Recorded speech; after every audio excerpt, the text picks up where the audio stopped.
was up myself doing a little dancing. Alabama State, mighty marching Hornets.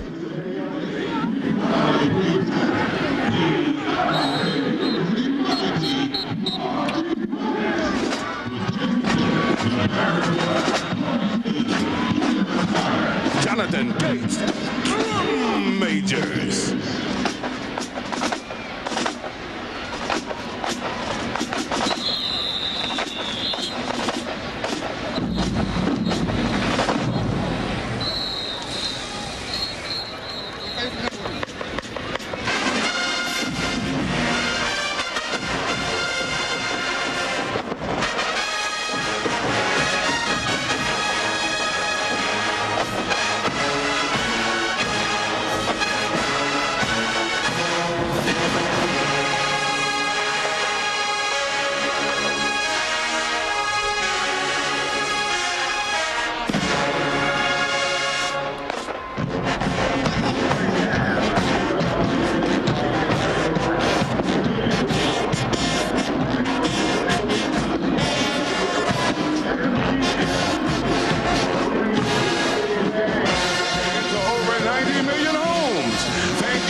Continued support of Black college sports.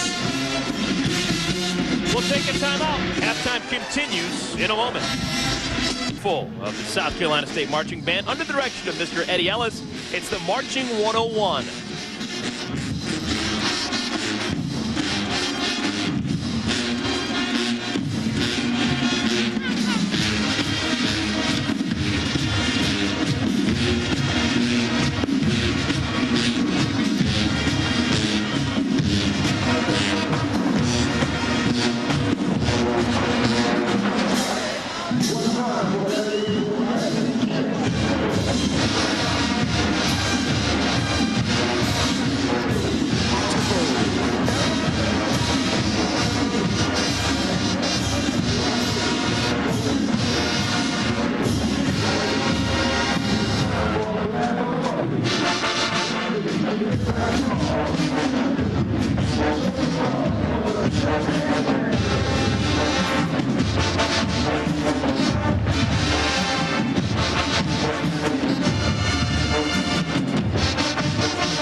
South Carolina State's Marching 101 going to school here in Birmingham. Can their Bulldogs hang on to a 10-point lead? We'll find out next. Back on campus, presented by State Farm. Struggle, perseverance, change. These words still echo through the streets of Birmingham, a city once engulfed by a movement that would not only leave its mark on history, but also alter a nation. One day right there in Alabama, little black boys and black girls will be able to join hands with little white boys and white girls as sisters and brothers. I drunk from the colored water fountains. I went to jail 6 times in this city. 6 times. All my children went to jail. A community strengthened by the pains of segregation and racism. A proud city. Birmingham is the movement city, and we're proud of Birmingham being in the forefront of the civil rights movement. We had a struggle going on here, and Birmingham is about that struggle. I love Birmingham because Birmingham came a long ways, and I know how it got to where it is. One of the main reasons I'm proud of Birmingham is the fact that the history has not crippled its future. Today we reflect upon the past and forge towards a new history. Today we celebrate a commitment to black college football and all the energy, strength, and talent found within. And we choose this city, filled with heart, soul, and courage, to host our celebration. This is the inaugural Ford MEAC SWAC Challenge.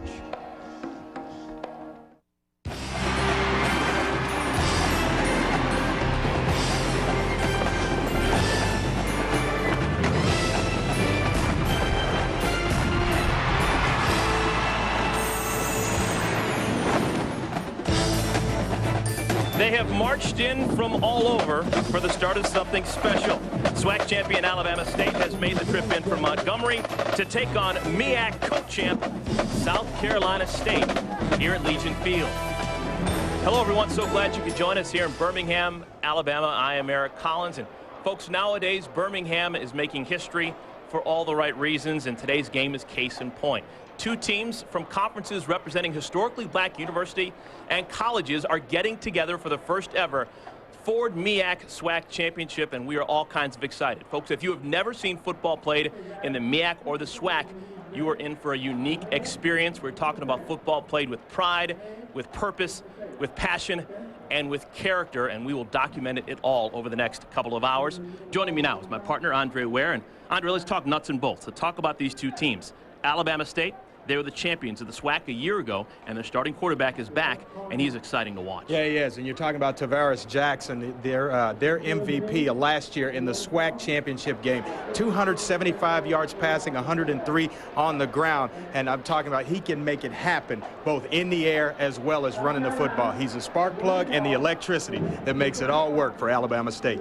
Now, South Carolina State, they were the co-champions of the MEAC a year ago, but they have a brand new signal caller in Cleveland McCoy, and he may be running into a buzzsaw. There are expectations that are sky high down in Orangeburg, South Carolina. It really is. 7, 8, and 9 wins consecutively in years past. Now everybody close to the Bulldog program expecting a 10-win season. They may struggle a little bit with inexperience at the quarterback position when you talk about Cleveland McCoy. Only a 42% passer last year in games in which he appeared in. But you know what? The coaches feel like he's got a lot of potential. Only one thing with potential, that just means you haven't done it yet. We shall see how he fares. There's all kinds of excitement here in the building.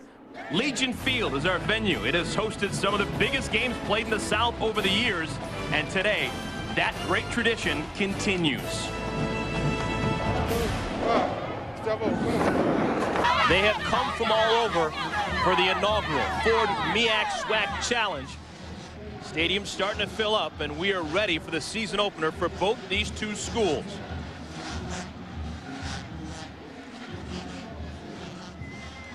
Stephen Grantham will kick the football off, and receiving for Alabama State, it'll be Keldrick Williams and Desmond Foster.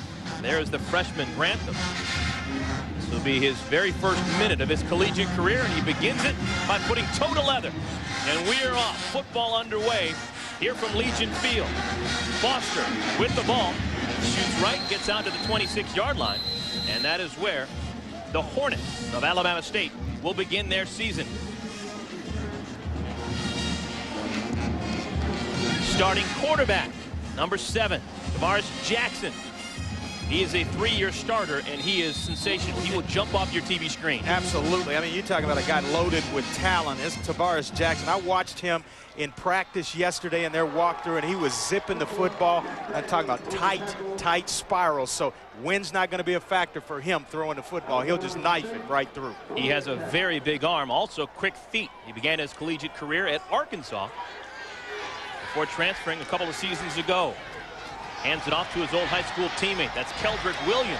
Williams goes left side, picks up 3, maybe 4. Alabama State, this is the way they line up. We already talked about Keldrick Williams, high school teammates with Tavares Jackson. We will talk about Williams the majority of the afternoon. He is sensational as the tailback. Marlon Lynch is his blocking back. Wideouts Maddox and Robinson. And the tight end, mainly a blocker, is Desmond Wilczewski. Offensive line, it's Hatton, Beneby, Hall, Hill, and Warford. They are very excited about this offensive line. They're big and they're experienced.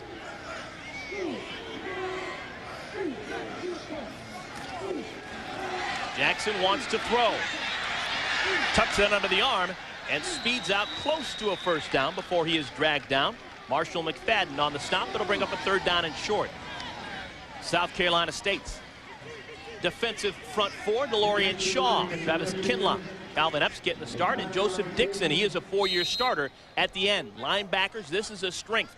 Tony White, just a freshman, but he is a fantastic performer with the future so bright for him. Broom, Corley, Middleton, and Oliver in a very green defensive backfield. There are some elder statesmen, but not a lot of playing experience. Kevin Corley is the quarterback of the secondary. And they're going to run for it on 3rd down, and I'm not sure they're going to get there. Robert Randolph is bottled up and thrown down rudely. Terrence Bennett, first man to get to him. And it's going to bring up a 4th down. They're going to have to punt the football away. Yeah, and you mentioned the strength of this defense, and it is in the linebacker core. Terrence Bennett, he's a former walk-on who transferred from Livingston and makes the play for South Carolina State.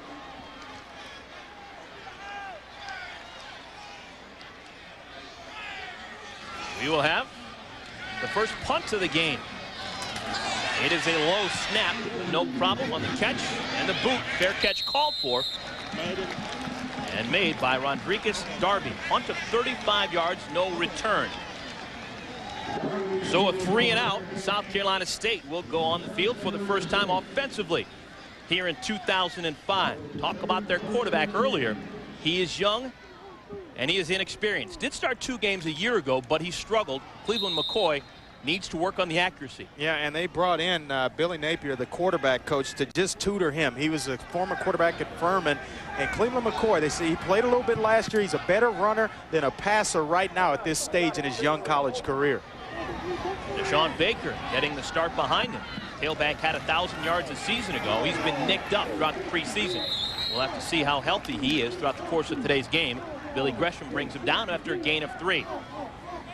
Sean Baker, 1,000 yards a year ago, joined in the backfield by Rolandis Breland and Fred Smith. They're tight ends that are going to line up in the backfield and on the ends of the line of scrimmage.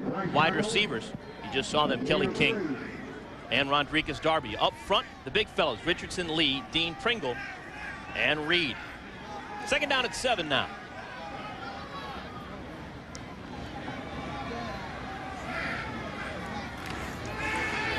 McCoy's first pass attempt of the season, throws it low, and it is caught.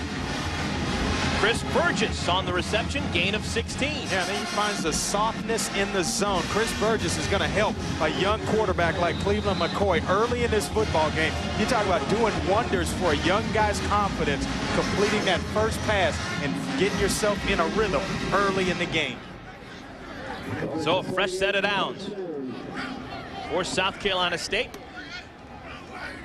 Bulldogs out of Orangeburg, South Carolina, and movement on that line.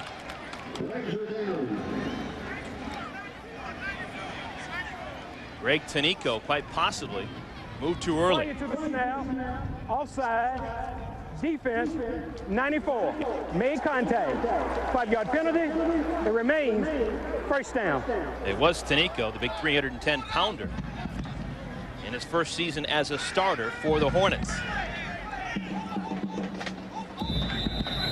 So it's 1st down and 5, and the Bulldogs have crossed midfield.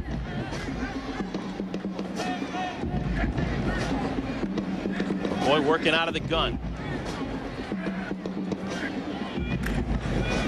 And the handoff goes inside Chris Burgess. They use him like a running back. Small fella, scoots around the end, picks up a couple of yards. Modest gain on 1st down. Kerry Frazier brings him down. It'll bring up a 2nd down and short.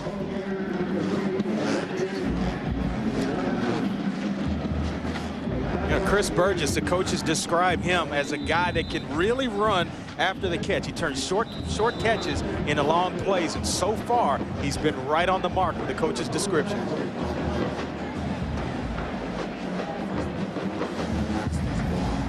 Burgess, he is a track athlete. Season ago had 14 catches. They like to use him underneath. Yeah, about 10-6 in the 100 meters. I'll say he's got a little extra for a couple of other guys, a little leftover speed.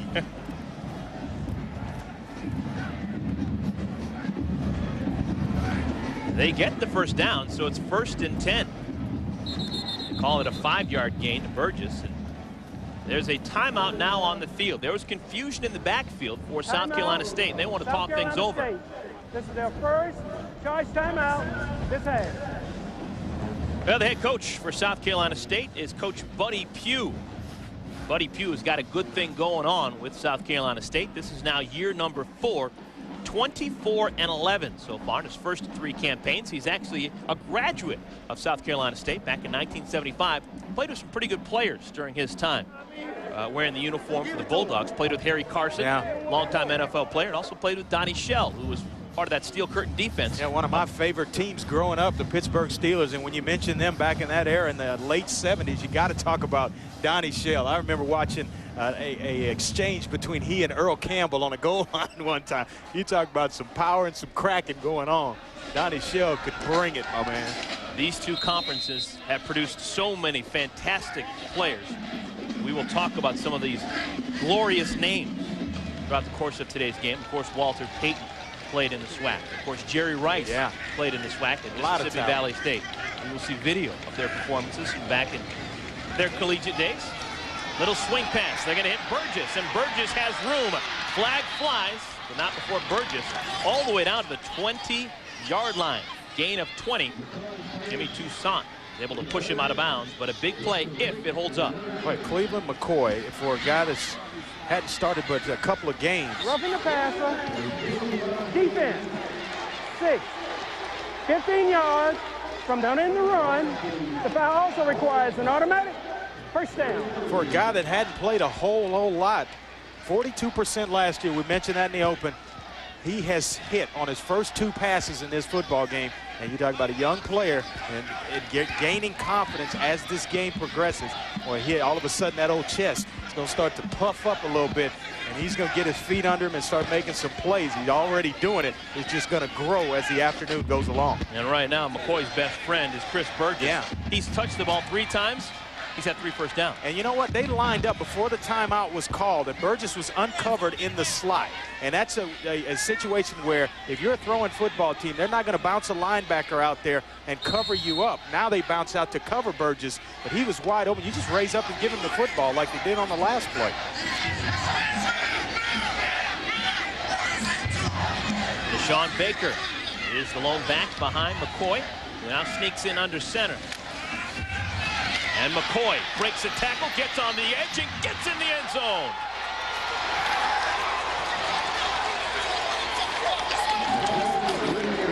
Well, I tell you what, Eric, Alabama State, they show an all-out blitz. And one of the best plays, I used to love checking to it, was the option, believe it or not, because it's just you. Everybody blocks down on the line of scrimmage. It's you and the defensive end and the running back. It's either if he takes you, you pitch it. If he takes the back, you run it in yourself. And there, Cleveland McCoy finds the end zone. 6-0 South Carolina State. Stephen Grantham, the youngster, comes on, extra point. No problem. And the Bulldogs jump out to an early 7-0 lead, courtesy of the arm and the legs of Cleveland McCoy. Pretty good start to the 2005 campaign for the sophomore. South Carolina State and Cleveland McCoy made a statement as the quarterback for the Bulldogs in his first drive of 2005, and that statement ended with an exclamation point. Yeah, you talk about just having a nose to get into the end zone. Cleveland McCoy was not going to be denied. Desmond Foster, Jay Peck back deep, but the up back is going to take it. And he is immediately down at the 25-yard line after the fair catch. That was Marcus McCall. You're going to see the end man on the line of scrimmage right here, and that's Cleveland McCoy's option right there. He's going to take the football down the line of scrimmage. The end man is his. Stop it right there. If there's any gray area between the defender and the runner outside, he's going to take it himself. Right here. Don't worry about putting the ball on the ground with a pitch. Just turns it right up the field. If there's any gray area, if he takes you, you pitch it. If he takes the back, you run it. If he plays you in the middle, keep the football because you don't want it on the ground. Cleveland McCoy, fabulous play out of the box. So the Hornets back out on offense for their second trip of 2005, and Williams breaks a tackle. It doesn't go particularly far. No gain on the play. Dropped out of bounds. Pushed out of bounds at the 25-yard line. Yeah, William Oliver comes up from the corner position. He breaks it all the way back, but William Oliver, former walk-on, and just one of the fastest players on the team, certainly the fastest in the secondary, clocks in at about 4.4. That was you, Eric, back in the day, wasn't it? Sure. 4.3, 4.4, They're give or going to take. use him all over. That's he's right. So fast and so tough. They like to use him on blitzes, and last year had a whole handful of sacks. Second on the team with 3. Second down at 10. We're going to have a pass. Jackson flips it out. Right side, tries to get it to his fullback, Lynch, and they're going to say that Jackson was down before he threw the football. They're going to say he's down, but we talked about his arm strength. That's from on his behind. He flips it out there to his fullback, Marlon Lynch, and it takes a lot of arm strength to throw this. Watch this. I mean, he is on his behind right here, and he flips it out to Lynch, the big fullback. Man, that is some arm strength. We talk about the talent of a guy like Tavares Jackson right there. Just kind of, I don't know if he was down. He had one hand down that kind of keeping himself up and was still able to flip the football out there. Just a tremendous talent at quarterback for Alabama State. This is 1AA football, in case you're wondering. There is no reviews in terms of instant replay at this level. On 3rd and 19, just trying to make something happen out of nothing. Yeah. Jackson throws it to no one in particular. Robinson was over that neck of the woods, but not much of a chance for a completion, so the Hornets will have to go and punt the football away for the second time. You know, Coach told me one time, he said, look, we got to stay in 3rd down and maybe medium, occasionally 3rd and 7, because when you get to 3rd down and 19, not a whole lot of plays in the playbook to convert 3rd down and 19. 2 3-and-outs for Alabama State. Anthony Johnson come on and punt it away. Back deep, Rodriguez Darby. And Johnson barely got that away. Maybe it was tipped. Ball's going to take a hop, skip, and a roll down to the 41-yard line. So it was ugly, but it turns out okay. Call it 42 yards on that boot from Johnson. Time to take a timeout. Momentum on the side of South Carolina State. People here at Legion Field, they are enjoying a fantastic day weather-wise. Temperatures in the mid-80s. A little bit of a breeze. Not that much of a breeze. That's obviously fan-aided, but yeah, there is a breeze. And so people are staying nice and cool here in early September. Talking about staying cool, this guy was red hot. I tell you what, he looks like a seasoned veteran. He hadn't started but a couple of games. Already looking the part. Cleveland McCoy hands off to Deshaun Baker, and Baker gets it close to the 50-yard line. Pick up a 5 on 1st down.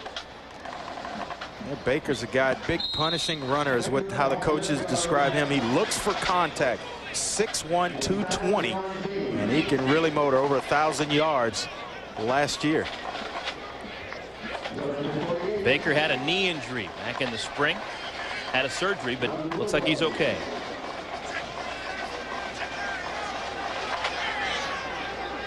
Thank you so much, Dave. We are here at Legion Field in Birmingham, Alabama. And so far, it has been all South Carolina State. Pitch out, good gain, all the way down inside the 40-yard line. 17-yard play. Deshaun Baker with that carry. This is the Ford MEAC SWAC Challenge, the inaugural game here from Legion Field in Birmingham, alongside Andre Ware with Quinn Kesenek. I'm Eric Collins. So glad you could join us. This is the champion from a year ago for Alabama State out of the SWAC, taking on the co-champion from a year ago out of the MEAC, South Carolina State. 2 proud programs putting it on the line for the first time since 1971. Cleveland McCoy has been a revelation. That may be a loose ball. No, they're going to say it was a forward pass, incomplete, intended for Chris Burgess. First series for South Carolina State after a 3-and-out by Alabama State. Cleveland McCoy was electric. Yeah, Alabama State showed blitz, and Cleveland McCoy with the option. Check to the option. He's optioned off the end man on the line of scrimmage, tried to play in the gray area. He turns it up, was able to propel himself into the end zone. But this kid has been magnificent early in the football game. Last year was only a 42% passer. He just missed for the first time in this ball game. McCoy was a spot starter a year ago. Just started 2 games, but those 2 games were wins. But he was hardly a world beater in those 2 contests. So now the reins are totally his. He is the #1 man for South Carolina State, and so far, so good. Baker, another good game, picks up solid yardage. It'll bring down 3rd and short. Yeah, Baker is a big punishing runner. You know, South Carolina State, location Orangeburg, South Carolina. Enrollment 4,700 students. The MEAC Conference. They represented it well last year. Co-champions. And in case you're wondering, Orangeburg halfway between Columbia, the state capital of South Carolina, and the coast of Charleston.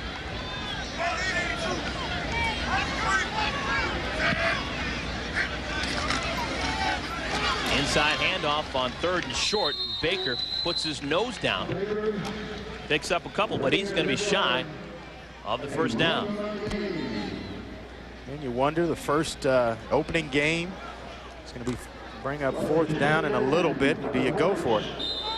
That is the head man, Buddy Pugh, South Carolina State. 24-11 at 7 wins first year, 8 wins the following. Last year had 9. And they're expecting 10 they're hoping this for season. 10. Yeah, a lot of people close to that Bulldog program says, hey, we may as well go 7, 8, 9, and this year 10 wins at least. Play clock winding down. McCoy flips it out, and he throws a strike. It's Burgess again. Flags fly, but Burgess down to the 10. And McCoy took a shot. He took a shot from Gerard Carrison, the freshman corner who blitzed and caught him right in the midsection, and he is down right now. And he stood in there, Eric. I'm telling you, stood in the pocket, waited for it to develop for Chris Burgess to come open, and he took a shot. Maybe just got the wind knocked out of him. He's getting up a little slow. But I mean, you talk about, he's not playing like a sophomore in this football game. He looks like a 5th-year senior so far. Now, Andre, you play preseason, and those guys are always wearing those orange jerseys. They don't get hit. Don't get hit. Defense, 23, 5 yards, half the distance to the goal line. First down. The Alabama State band, they're playing a sad song right now. Their team is struggling. Yeah, you're going to get man-to-man coverage, and you see the blitz coming right there. He stands right into the last possible second, allowing Chris Burgess to get himself open. A little out route that developed pretty quick, and here's the hit. I mean, just standing in there, I'm going to deliver the football. Boom, oblivious to the lick. I know I'm going to take it. Still has presence in mind to see if his receiver caught the football, but that's painful. Hopefully he'll be able to shake that one off and get himself back into this football game. Antonio Gaffney, backup quarterback from Gaffney High School in Gaffney, South Carolina. Gaffney has 3 backs behind him. Hands it off to McFadden, and McFadden not much doing there in the middle. Antonio Gaffney, kind of unique, from Gaffney, South Carolina, but there's no rhyme or reason for it. We talked about him with the coaches flat out. He just hadn't taken a snap, and so far he's going to take one. And here comes Cleveland McCoy back in the game, and that's a good thing to see. When a guy can get injured, just shake it off and hopefully get yourself back in. And Cleveland McCoy, I'll tell you what, he has impressed me in the first quarter of this football game. Again, the full backfield. And there's movement, and flags fly. Those are the concerns. Early to the snap, false start, 70. 5-yard penalty, it remains second down. They have been playing football here at Legion Field since 1926, but this is the inaugural Ford MEAC SWAC Challenge. Alabama State out of the SWAC, South Carolina State out of the MEAC. Alongside Andre Ware with Quint Peasant. I'm Eric Collins. Thrilled to have you here. This is football with pride on the line, with purpose on the line, and characters playing it. Alabama State, they like to go blitz down in this area of the field. So they're going to bring pressure. Here it comes. McCoy's got time. Blitz was picked up, ball batted around in the end zone, and it falls harmlessly incomplete. And when you get blitz like that, you have to be, the receivers have to be on the same page with the quarterback. All of a sudden, your routes have to get a lot quicker. Your delivery has to come out. You don't have a whole lot of time. You see the blitz coming from the outside there. All of a sudden, right there, receivers clearing, and that's one he should have connected on. It was intended. There's Kelly King involved in the mix. They show the blitz again, Eric. 3rd down and goal. This is the 9th play of this drive. Well, I like the corner route in this situation. Just a little quick corner route. McCoy, little slant. It is incomplete. Looking for Gerald McLeod, the big fella, trying to use that frame against Jimmy Toussaint. But good defense on the play. Toussaint, the transfer from Northern Illinois, showing off some MEAC skills. Yeah, the coaches really, really like the talent of Gerald McCoy. You're going to see the slant come right into your picture. There's the blitz, McCoy standing in the pocket. And I tell you, it's hard for it to get a young quarterback to do that, to stand in the pocket, knowing you're going to get hit. You mentioned it. He's had a different color jersey on all spring and fall camp. And all of a sudden, you're standing in there. Boy, I have been impressed with Cleveland McCoy so far. Grantham will attempt a 28-yard field goal. Spot's good. Kick is even better. How about that? The Bulldogs doing some barking. They're up 10-0. 4:47 remaining. First quarter, and they have come to play. Cleveland McCoy looking pretty darn good. His Bulldogs flexing muscles early. Park. That is the world's largest cast iron statue located in Vulcan Park.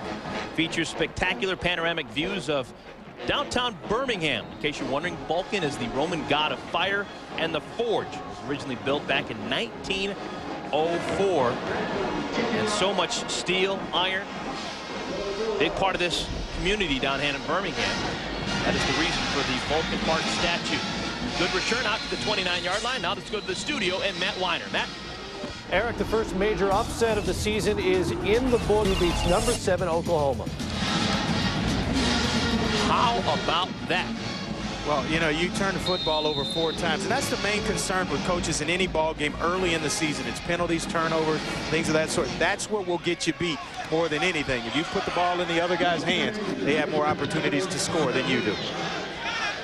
And it seems like week 1, if you're looking for an upset, that's when you're going to get it. That's it. Coming right out of the chute. Robert Randolph, the carry on first down. Randolph picks up 3 yards. It'll bring up a 2nd down and 7. Let's take a look at the AP top 25 poll, and Oklahoma won't be 7th. No, that one already has been taken care of. They will definitely drop down, and there's some later starts. Miami plays Monday night. So everybody else just kind of sitting and waiting to play this afternoon. I know Tennessee was in a battle this afternoon as well. Just saw Vars Jackson, the quarterback for Alabama State. He's familiar with Division I-A football. Started his collegiate career at Arkansas. Robert Randolph catches the pass out of the backfield and picks up 11 yards. DeLorean Shaw finally pushed him out of bounds, but the first down achieved by Alabama State. Yeah, they like Williams and Randolph together in the backfield. They're 1 and 2, the returning rushers in the SWAC coming back this season. And you talk about a load. Robert Randolph is a load. 5'10", 232 pounds. And when he lays it on you, he can make it hurt. Robert Randolph, a big fella, 5'10", 230 pounds. Rushed for 750 yards a season ago. Out of the shotgun. Pass late over the middle. It is tipped and it is intercepted. Interception will give the ball back over to South Carolina State. Ball was tipped by Terrence Bennett and eventually caught by Travis Kinlock. So things going from bad to worse for Alabama State. Terrence Bennett, just a good job of coverage right in the middle of the field. You see him right here crossing. That's the dangerous area. If it gets tipped in the middle of the field, it can go anywhere. And all of a sudden, you got defensive linemen picking off passes. Actually, Travis Kinlock had an interception last season to go along with 19 tackles. So that's not his first rodeo. I think that ball was tipped with the helmet by Bennett. Looked like it hit him in the head and bounced up in the air. Hey, what, it was pretty good pass defense. Offense, 19, 5-yard penalty, first down. That may be the first thing that Cleveland McCoy has done wrong. Delay of game penalty is going to march him back 5 yards and bring up a 1st down and 15. Well, you mentioned Travis Kinlock. He was all MEAC in 03 when he was when he had 5 sacks that year, and the coaches are trying to get him to return to that form. Hey, what, he's off to a pretty good start here in this football game. All 6'3", 275 pounds of him from Newberry High School in South Carolina. Deshaun Baker behind Cleveland McCoy. 2 receivers out to the right. And McCoy wants to throw, and he is down. sacked by a couple of Hornets. It'll be another loss of yardage. J.C. Chambers and Chris Dupuis combined for a 10-yard sack of McCoy. Yeah, Tony Pierce, the defensive coordinator, he is just going to bring some blitz on a young quarterback and try to disrupt his rhythm. Right there, once you hit the 5th step, if you're able to get to it and you have time, the football has got to be coming out. The receiver's got to be on the same page with you and breaking routes off just a little bit shorter. 2nd down and 25. Probably just trying to get bits and chunks here. And they're going to run McCoy, and McCoy in space. Look at this run. He's going to try the right side, and McCoy out of bounds inside the 30. Great block by Gerald McLeod in open field to set up a 36-yard gain. Well, the coaches talked about his ability to run the football, and they kind of compared him to Vincent Young down in Texas in terms of as a player. You look at it, the linebackers come outside here, which leaves the middle of the field vulnerable. They have the perfect play call with a quarterback draw. It is designed. He gets a good block from Deshaun Baker, the running back, and then it is just off to the races and a 1st down for South Carolina State.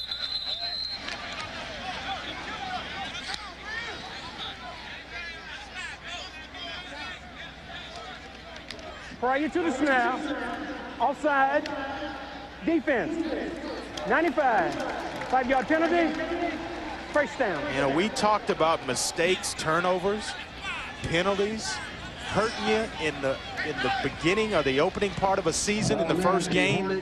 Alabama State has done that. It's their 4th defensive penalty in this football game to go along with an interception. That's why South Carolina is leading this football game. Plus, they're just playing some pretty good football on that side for South Carolina State. Baker tripped up down at the 25-yard line. They really want to get him going. He had just over 1,000 yards last year, 12 touchdowns to go along with it, and averaged 5 yards a carry. Mentioned the fact he's been banged up a little bit, had his meniscus removed from his left knee, and he's been kind of slow. He's about 90% coming into this football game. We really didn't know how much we were going to see of Deshaun Baker. Now, we were surprised to find out that he was going to be in the starting lineup after what we had heard all week long. McCoy keeps it, and McCoy picks up a 1st down. You know, when the Alabama State player down. That's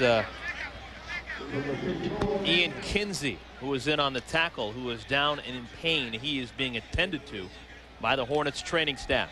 We will take a timeout and continue with the inaugural Ford MEAC SWAC Championship.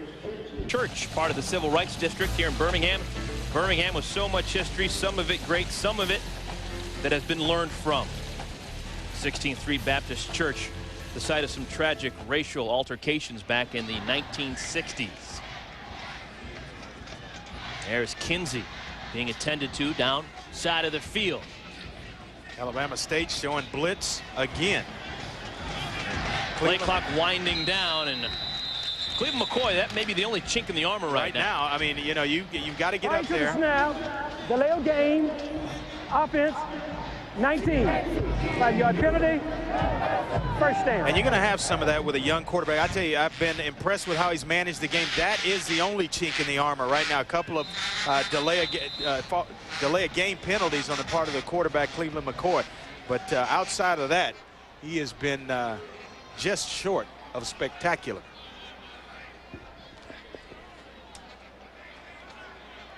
First down and 15 yards for the Bulldogs of South Carolina State.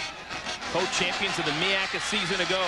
Pitch out to Kelly King, and King down to the 10-yard line. He's going to wish that he stayed inside on this. A little screen outside. The tackle's going to pull Nate Richardson and kick out on the corner, and he turns it back inside and then comes back out. But if he stays in the middle of the field, you're going to see it. He's going to come into your screen from this side right there. You get the kick out, and it's there and to the end zone. He breaks it back outside. All of a sudden, guys are peeling back, and he's able to get, they're able to get Kelly King on the ground.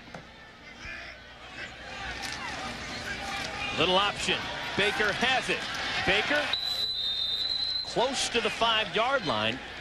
He will be right on the brink of first down yards. Let's go down on the field. Quint Kesnick is standing by. Quint, what's going on? Eric, you'll see when McCoy comes to the line of scrimmage, the original play call is coming in from Coach Oliver Pugh, but they're changing a lot of the calls at the line of scrimmage. You'll see McCoy look over to Demetrius Davis, the wide receivers coach, after the setup at the line of scrimmage, and they're changing the plays there as Davis reads the defense. Yeah, and what's happening is they're getting a lot of blitz, Quint, and he's having to change the plays. They've got one play called for a certain look. They get that blitz down inside the red zone, inside the 20-yard line. A lot of pressure coming from down there. That's why they're changing things up, having to get rid of the football a little quicker than they'd like to. They're going to bring on the chain gang and see if they have another first down for the Bulldogs. And they do. First and goal just outside the 5-yard line. That is now first down number 10 achieved by Cleveland McCoy and his mates, and that is much to the consternation of the coaching staff for the Hornets of Alabama State. They've got to figure out some way to bottle up this sophomore from Charleston. Yeah, he has been just dynamic so far. Baptist Hill High School right there in Charleston, South Carolina.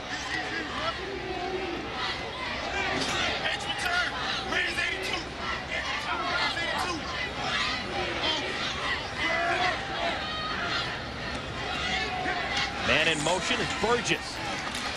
Handoff goes inside, running behind those good guards in center.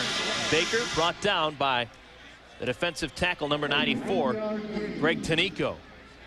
Well, we talked to Coach Buddy Pugh, and he said his concerns were consistency in his offense from the quarterback position and the offensive line. He's worried about stunts and quickness up front from Alabama State. So far, they've held together, especially this young quarterback. This time McCoy keeps it himself, tries the left side and fights to the doorstep. He is about a half-yard shy of another touchdown. Gain of 3. It's going to bring up third and the shortest possible distance you could ever go to the goal line. When I saw the pylon come up and Cleveland McCoy stretches his arms out, I think you rule it a touchdown. I mean, where they got, it's a bad spot, actually. I mean, it should be a little bit closer, if anything, but once that pylon pops up and a guy's reaching for it, that's 6 points.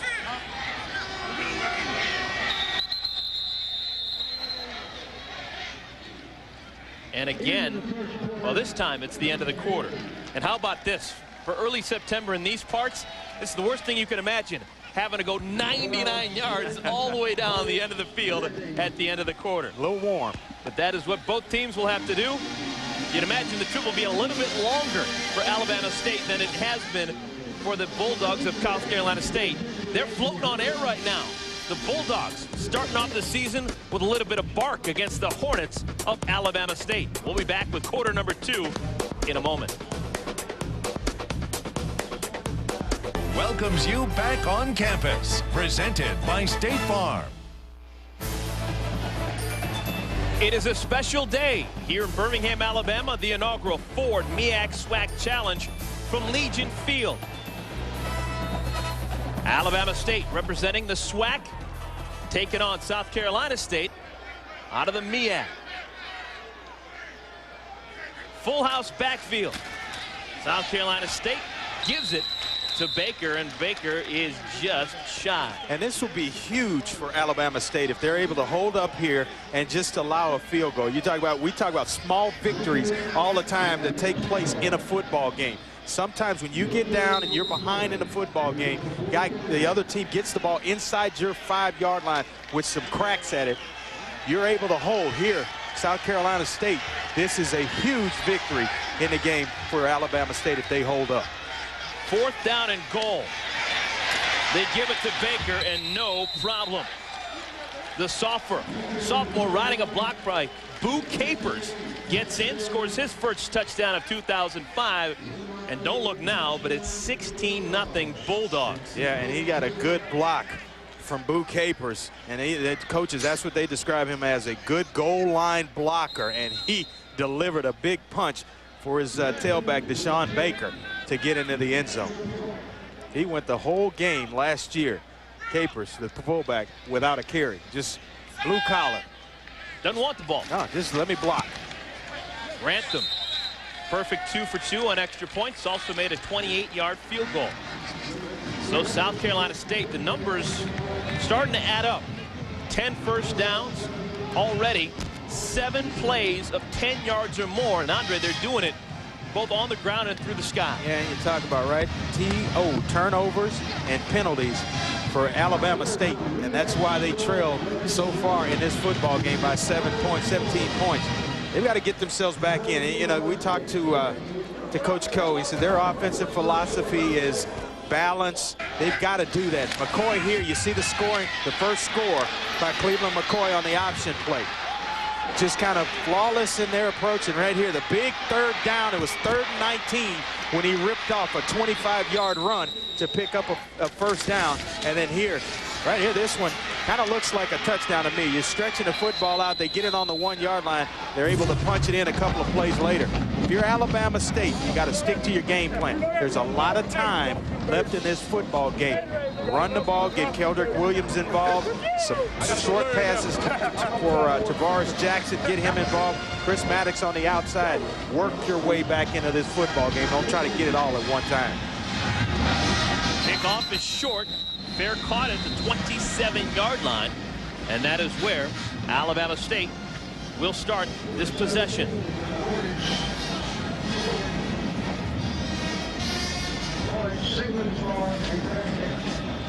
There's the band. And the band plays on and on and on. We will see them at halftime. Both bands are here, Alabama State and South Carolina State. Had a chance to listen to them last night. I tell you what, Battle of the Bands. I was getting my groove on last night. Got over there and got a chance to see the Battle of the Bands, and all of a sudden I found myself standing up, shaking a little bit. Had some fun. It was good entertainment, I'm telling you. I think the whole team for South Carolina State was there too, because they're still feeling the vibe. They have come out red hot, and the troubles continue for the Hornets of Alabama State. Alvin Robinson, the intended target, but the pass just a little bit awry. And Tavares Jackson, he has got to settle himself down. He is the leader on this football team. He's a senior. Talked about a transfer from Arkansas, where he played behind Matt Jones, and he came over to Alabama State. He's been the star the last couple of seasons for them offensively. They've got to get him some easy throws to get him into a rhythm in this football game. Jackson's completed 2 passes, 1 to his teammate, 1 to the opponent. He is 1 for 4, including an interception. Lorenzo Hoffman, slim, gets it close to first down yards tonight on ESPN2. Top-ranked USC goes for its 23rd consecutive win. Can the Hawaii Warriors stop Matt Leinart, Reggie Bush, and the Trojans? College football Saturday primetime is part of Back on Campus, presented by State Farm on ESPN2. That's tonight at 7 Eastern.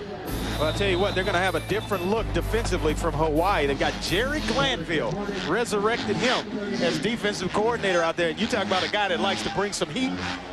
Matt Leinart's going to see a lot of heat on the part of the Rainbows from Hawaii. It's going to be interesting watching Hawaii without Timmy Chang. He started forever down there. On 3rd and short, no, it's a fresh set of downs, first down. Pitch out to Robinson, and Robinson with some zuzu. Makes a couple tacklers miss and gets close to another first down.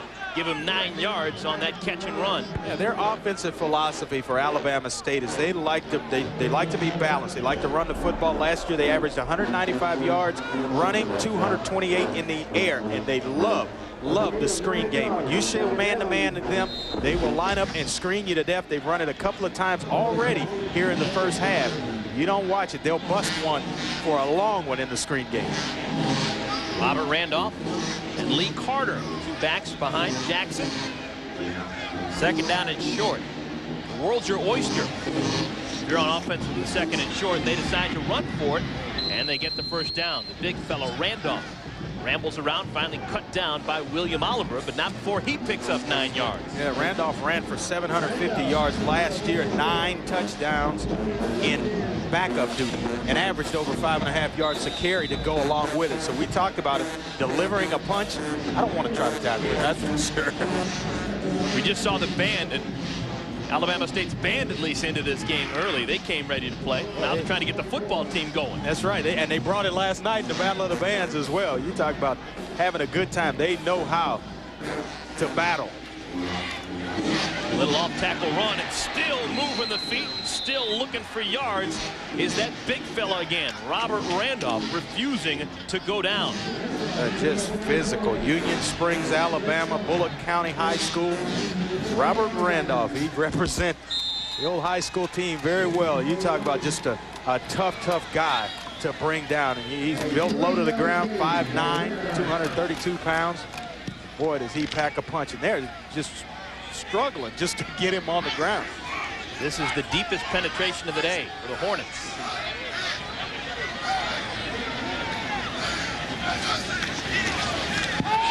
Jackson to throw. In and out of the hands intended for Chris Maddox. Maddox, the transfer, thought he had a catch, but it just skips out the fingertips.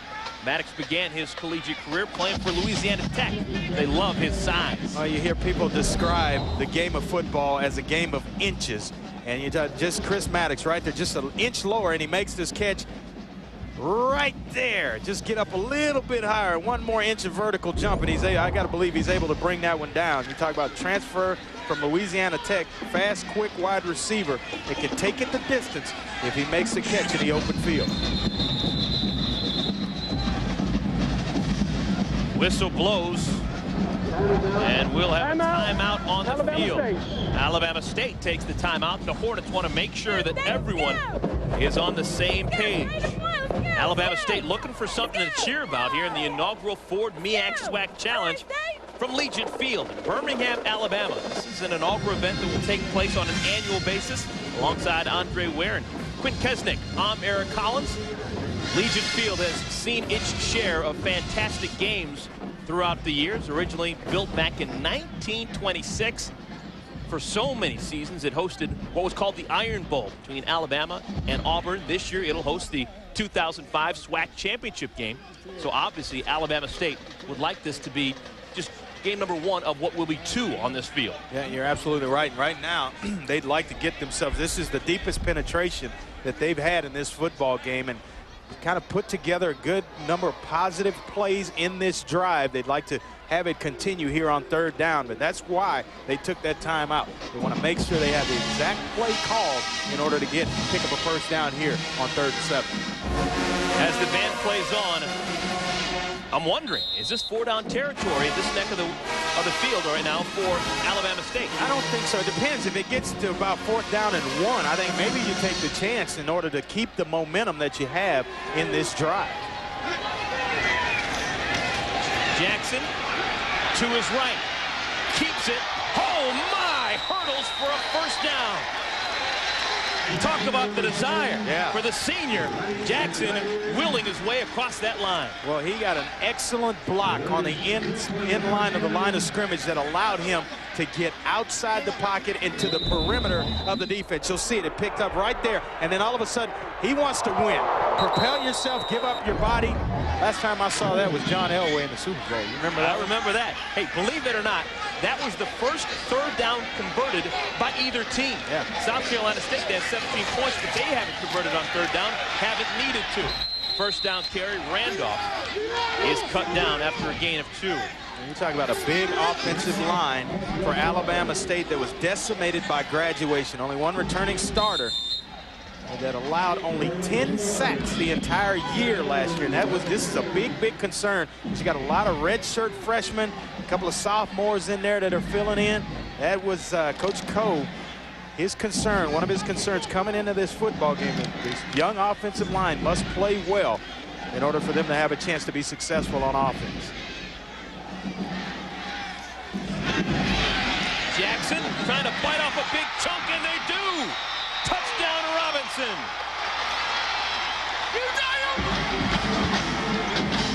A strike by Jackson, 30 yards right on the nose, and the Hornets, a little bit of life to them. They've got some sting to them. Well, I hate to sit here and say I told you so, but I told you Tavares Jackson could run the football, which we saw on the play before in the air for the first down. And then look at this shot. That is out of a cannon and on the money on a deep post route down the field. A receiver doesn't have to miss a beat or a step and catches it going into the end zone. So the extra point is good, and it is now South Carolina State, Alabama State. 10-point game, 17-7 is our game.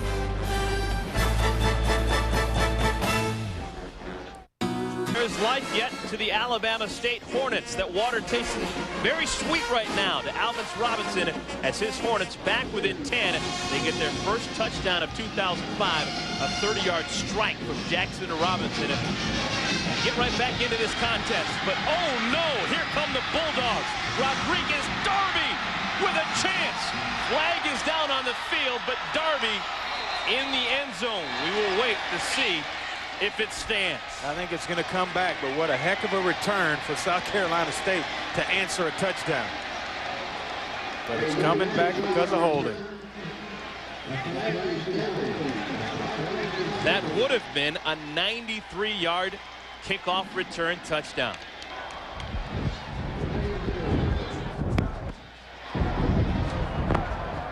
But instead, Charles Coe and Alabama State breathe a deep sigh of relief.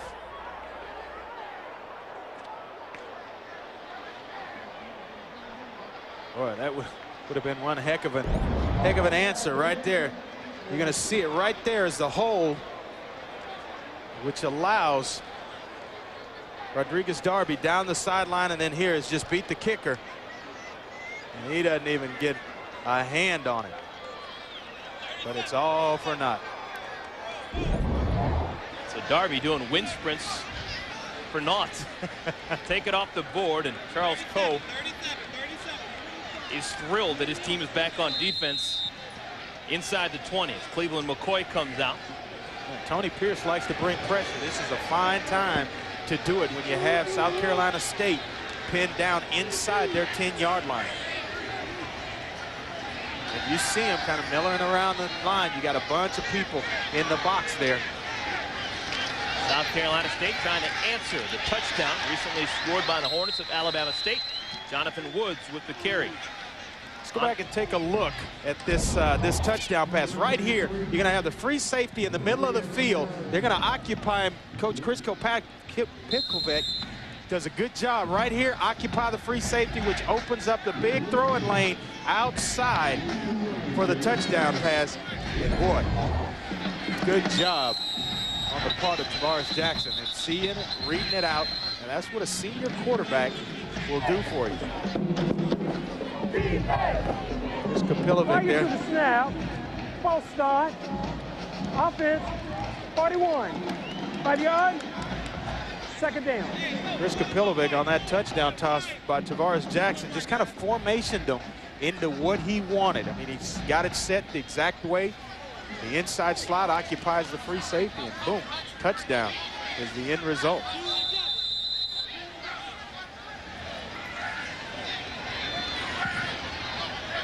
Second down and 14.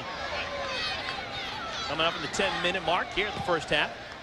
And there's no one in the middle of the field for Alabama State. You talk about gonna bring some pressure. Here they come again. And McCoy, how about that for a catch? Kelly King out to the 40 to the 44-yard line before Jimmy Toussaint is able to bring him down.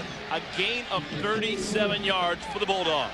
Yeah, we talk about that. When you bring blitz and you bring pressure, you leave yourself exposed. If he makes the reception on the outside, just a slant, which is a good call because you got to cover from outside in. There's not a soul in the middle of the field to help out. Help the cornerback out. Once he catches the football, it's going to be a big, big gain offensively. Handoff goes to Burgess, and he is cut down in the backfield. Blowing that play up is John Hogan. Go down the field, and Quint, what's going on? Eric, I am with Eddie Ellis, who's the director of the South Carolina State Marching 101. You're going to get to see both bands at halftime, and let me tell you, if you've never seen these bands perform, it is unbelievable. How do you guys create such great atmosphere? Well, first of all, we start at the beginning of August the 1st, and we go for about 2 weeks prior to the opening of school. And one of the things we work on is the pageantry and just the uplift of our football team. When we go to get a lot of games where we go and there's no one there but the football team and band, and we sort of have to feed off of each other. in terms of excitement. As long as we can keep the team going, the better chances of winning. What are we going to see at halftime? Well, what you're going to see is we're coming out of the hole. There was a movie called Drumline, and in that movie, we came out, there's a fast type, very fast tempo that's coming out. So we're going to try to emulate that. And there's a tribute to the people in New Orleans. We're going to do a thing for them, too. Thank you, Eddie. This band is not 101 strong. It's 260 strong. They came here in 6 bus loads, and they are ready to perform at halftime, Eric. Thank you, Quint. We are looking forward to that. Absolutely. That's going to be one of the real highlights for me over this weekend. Long yardage play, and McCoy is going to get close to the first down. It was 3rd and 17. He got at least 16, but he needs probably 1 more yard.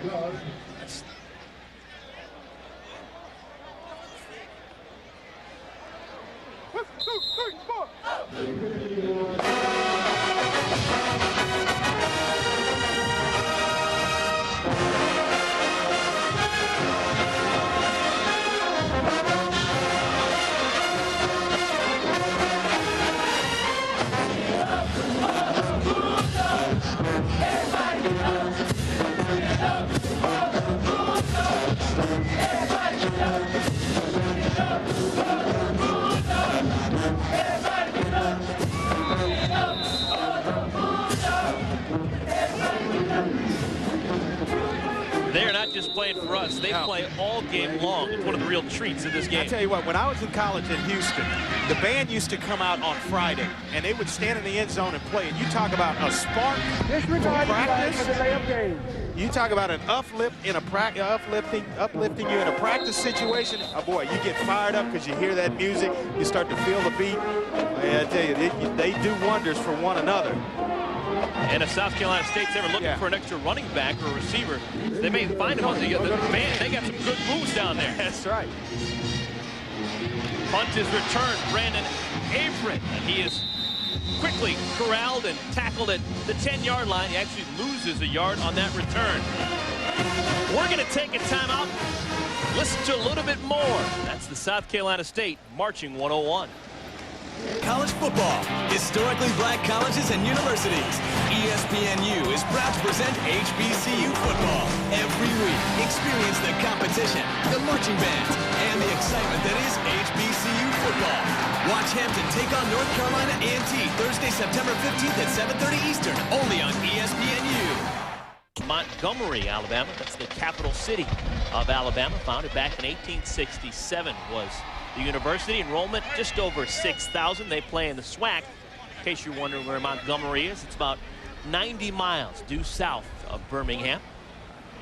And Alabama State, one of their better players in recent years, Reggie Barlow, played 8 years in the NFL, just retiring a couple of years ago. He has come back to his alma mater, and now he is the quarterback's coach. And so the tradition of excellence continues by word of mouth. One of the fantastic players decides to come back and make sure that excellence is still strove for with the Hornets program. Anthony Johnson, jack of all trades, punts it away. He is also the place kicker. Ball bounces and takes positive roll for the Hornets inside the 35 to the 34. 35-yard boot by Johnson. Folks, it is not all just about football this weekend. Coming up, 2 of the most highly regarded bands, the MEAC and the SWAC. They will battle it out. Stick around, everybody. You will see it and hear it.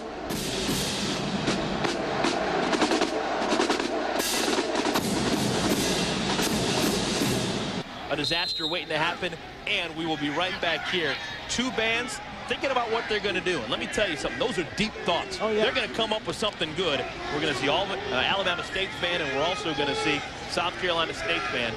And let me tell you something. They have ideas that they were able to execute. A lot of excitement coming up at the half right here from Legion Field. And McCoy, good run on first down, picks up the first down and more out to the 50-yard line. Gain of 11, finally pushed out by Brandon Averett.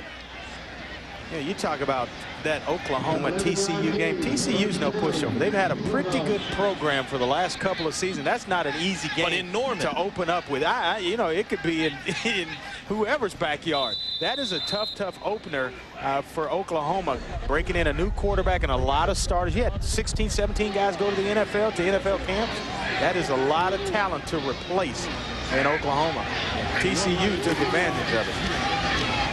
Pass is low but caught. Kelly King moves out to the 45-yard line. Gain of 5 on first down. So glad you could join us for the inaugural Ford MEAC SWAC Challenge. Alabama State taking on South Carolina State. Right now the Bulldogs on top 17-7 with Andre Ware and Quinn Kesnick. I'm Eric Collins. Early, South Carolina State, they did everything right. 17-0 was their early lead. They've since given up 7 points to Alabama State. Coming up at the half, right here on this field, some of the most exciting activity of the day will take place when the teams are in the locker room. We will have the bands doing battle right here on this field, and both these bands, they do things very nicely. And talk about doing things nicely. Kelly King, how about that for a sweet move? Makes the catch and brings the football inside the 20, gain of 31 yards. Boy, I tell you what, Cleveland McCoy had all the time in the world to throw the football. It's because those big guys right there up front fighting and scratching, and that's the strength of this football team. They moved Nate Richardson, who was a guard last year, out to tackle.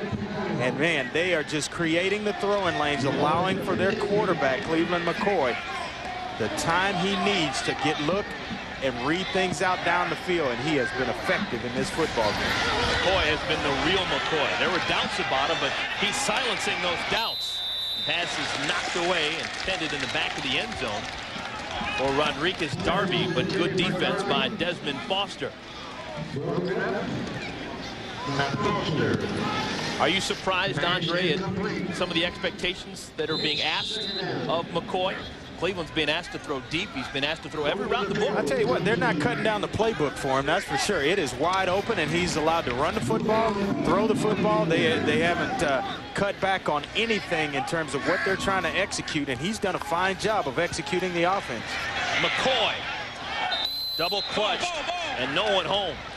Looking for Kelly King. Usually when you double clutch 2 times, that's just a tribute to the O-line there. If you can pump it twice, it should be gone. But then you don't throw an accurate pass because you really have hung on too long, and you shouldn't be going there in the first place. That one thrown a little bit high as he tries to read things out to Kelly King, but he hadn't been off the mark very many times in this football game. 17 points already on the scoreboard for South Carolina State, but McCoy has yet to complete a third down. They're 0 for 5 on third down conversions. Make it 0 for 6 as the pass sails out of the back of the end zone. Boy, he had a double move on the outside by Kelly King, and he lost the cornerback to that side inside. If that ball was just a tad bit accurately thrown, it would have been an easy 6 points in the corner of the end zone. Just sailed it a little bit too long. I think at times, and you'll get that from a young quarterback, he starts to feel the pressure. You want him to be oblivious to what's going on in the offensive line and just see coverage. I think at times Cleveland may be taking a peek as the pressure comes to him, just getting in his lap a little bit. He's not really stepping into throws like he did early in this football game. Grantham, 32-yarder, wind at his back, and he misses wide right. So an opportunity for some points goes by the wayside. The Bulldogs of South Carolina State stuck with 17 points, 56 ticks remaining in the first half. Yeah, Grantham is not, he wasn't scheduled to be their starter. They lost Michael Gaston, their kicker from last year, to a freakish accident. He broke his leg in a practice in which they were in shorts. And, you know, coach really wouldn't go into that a whole lot. He said, you know, hey, I made a mistake. I did something stupid, you know, in a kind of a walkthrough type setting without pads on. And then the kicker goes down with a broken leg. Andre, I want you to do some analysis right here. What are we looking at? The band, they're getting loose. They're starting to stretch right now. Yeah, break it down for me. Stretching out, getting ready. They got to get ready, too. They got to stretch out, and then you're going to see a whole lot of moves on the part of the band. They better stretch before they pull a muscle or two themselves. Let's see how aggressive the Hornets get. Under a minute remaining in the first half. Lee Carter, his first grab of 2005, picks up 5. But the clock continues to roll. Now they got to get in a hurry-up type set here. Here they're trying to move and get themselves set. They've got a timeout left, which is, you know, an eternity with 50 seconds. Now it's down about 35, and they take the final timeout. I think actually it's an official timeout. We got an injury here. That is Keon Brooks, just a freshman from Miami, Florida, who is in a whole lot of pain. at the 25-yard line. He's a big fella that they think has a future. 6'2", 260 pounds, playing in his first collegiate game. He looks to be in some pain right now. Alabama State, they have one timeout remaining. South Carolina State playing defense right now, looking on with some concern. And you know, when you have a timeout, you got 35 seconds. The clock's going to stop with every first down that you make, as well as if you can get yourself out of bounds. So you hit a couple of big plays here. I think the mindset for Alabama State ought to be just get in field goal range at this point. Get yourself some more points, and a touchdown is certainly going to be a bonus for them, but at least get yourself in a position where you can kick a field goal going into halftime with a little bit of momentum.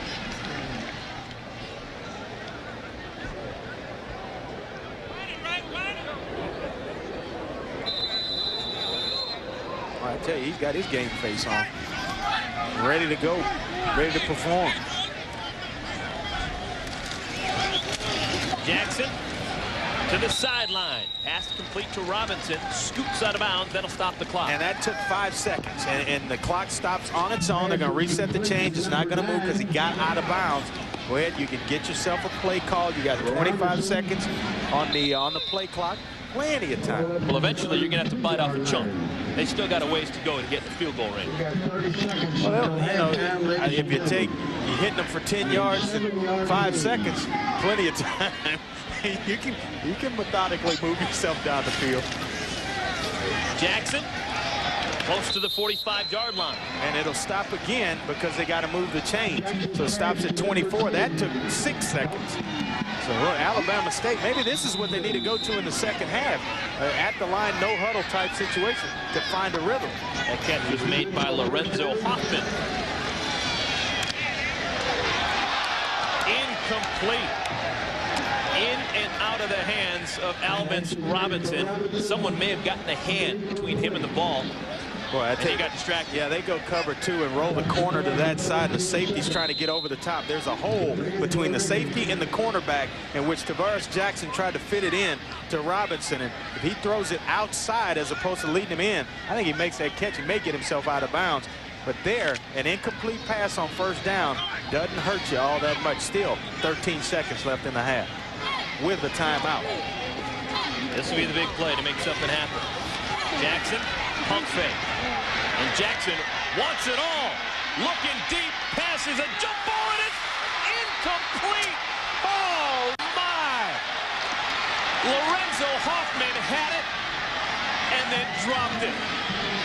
And Jackson can't believe it. Slim, all 6'6" of him, had that football, and then when he comes down as he's trying to bring it in, what a throw.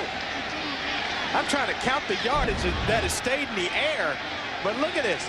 He's got the football there and never really has possession of it. It's kind of bobbling, and he's trying to say that the ground caused it. But there, if he could just put it away right there, catches it at its highest point, up and over the defender, Kevin Corley. And boy, that is tough, because you know they're going to have everybody back deep, and you get that shot and one shot only to get behind him. Or if he could have held on to that one. And why not?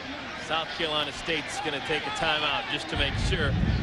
Timeout, South Carolina State. It's the second choice timeout. This half. Want to make sure all their ducks are in a row and make sure something like that doesn't happen again and allow someone for the Alabama State Hornets to get behind him. Yeah, Hoffman, he got behind him. And I tell you what, he last year he started the season off really hot. Nicknamed Slim. He's bulked up over the this offseason. Now he's 6'6", about 215 pounds. They love him down inside the red zone, but he's got speed to get behind people. And you saw him, he could go up, catch the football at its highest point. That's what makes him so effective in the red zone. Boy, if he could have brought that one in. That heave looked like a little bit like Randall Cunningham on the part of Tavares Jackson. I mean, he heaved it. It had to travel 65 yards in the air. No problem with Jackson's arm, no problem with his feet. He looks the part. You take a look at him, and he passes the eyeball test. I can see why he's so effective running the football, because he's very well put together, 6'2", about 225, kind of built almost like a linebacker, just in great shape, can take punishment, and can deliver it as well when he's running the football. This will be the last play of the first half, barring a defensive penalty. Jackson again heaves it up. And this one, not as much drama involved. It sails incomplete. Kevin Corley on the coverage, and the Hornets of Alabama State will go to the locker room trailing by 10. His words still echo through the streets of Birmingham, a city once engulfed by a movement that would not only leave its mark on history, but also alter a nation. One day right there in Alabama, little black boys and black girls will be able to join hands with little white boys and white girls as sisters and brothers. I drunk from the colored water fountains. I went to jail 6 times in this city. 6 times. All my children went to jail. A community strengthened by the pains of segregation and racism. A proud city. Birmingham is the movement city, and we're proud of Birmingham being in the forefront of the civil rights movement. We had a struggle going on here, and Birmingham is about that struggle. I love Birmingham because Birmingham came a long ways, and I know how it got to where it is. One of the main reasons I'm proud of Birmingham is the fact that the history has not crippled its future. Today we reflect upon the past and forge towards a new history. Today we celebrate a commitment to black college football and all the energy, strength, and talent found within. And we choose this city, filled with heart, soul, and courage, to host our celebration. This is the inaugural Ford MEAC SWAC Challenge. The country's 2 finest conferences, made up of historically black colleges and universities, have come here to Birmingham, Alabama, and agreed to play in the Ford MEAC SWAC Challenge on an annual basis, and you are here on the ground floor. This is year number 1. At halftime, our score, 17-7. Cleveland McCoy and South Carolina State, they rode an early wave to a 17-0 lead. Alabama State, they stung back late. The Hornets able to put a late touchdown on the board, but right now they're going to have to try and solve some questions. They didn't do a whole heck of a lot of positive things in the first half. Offensively, they were iffy, and defensively, they really struggled at times. I tell you what, Cleveland McCoy was supposed to be the underdog in this heavyweight fight. He is leading in terms of points at this part in the game. 207 total yards by Cleveland McCoy alone. Just 134 for the entire Alabama State offense. So he's doing it by himself. And Cleveland McCoy just caught a break. And the head coach, Charles Coe of Alabama State, can't believe it. Kickoff goes out of bounds. Kick out of bounds. Kicking team. The ball will be placed on the 35. First down. Costly mistake. And Cleveland McCoy is going to take the ball for the Bulldogs of South Carolina State in fantastic field possession. That ball went out of bounds a yard before reaching the end line. Let's take a look at the first half stats brought to you by State Farm. And Andre, anything really jump off the screen at you? Well, you know, you look at 4th down conversions there, 2 for 2 for South Carolina State. That means they were able to continue drives. You know, everything else, is the rushing yards for Alabama State is kind of a disappointment when that is the strength of their football team coming in here. The 2 runners, Randolph and Williams. And to pay off that 4th down conversion, they didn't make a 3rd down conversion, but when they needed to make 4th down conversions, they did. They were 2 for 2, and that led to 10 points. So 2 separate drives were continued on 4th down, and Cleveland McCoy made it pay off to the tune of 10 points. Gain of 1 on 1st down. McCoy moves out of the shotgun under center. Sophomore drops back, tries the middle of the field, and that's a dangerous pass, but they may have gotten a good result. Flag comes in late. Demetrius Derrico may have gotten too much of a piece of Chris Burgess. He got there a little early, and I'll tell you, Chris Burgess is fastly becoming the go-to guy for Cleveland McCoy. He has gotten very comfortable with him. There's a thing with quarterbacks and receivers called body language. Defense, 6. 15 yards from the previous spot. Foul also required. Automatic First down. Yeah, talked a little bit about body language. You as a quarterback learn your receiver's body language, and sometimes you know exactly where he's going to break a route, whether it's flat or to the corner, different things that develop in the passing game for you that allow you to throw the football and read things out a little faster. I think that chemistry between Cleveland McCoy and Chris Burgess is developing at a rapid pace. Both of them sophomores as well. All 5 of Alabama State's penalties coming defensively. So talk about stubbing your toe. They're not doing themselves any favors at all. Pitch out goes to Baker, and Baker with a chance in the open field. Brought down inside the 10.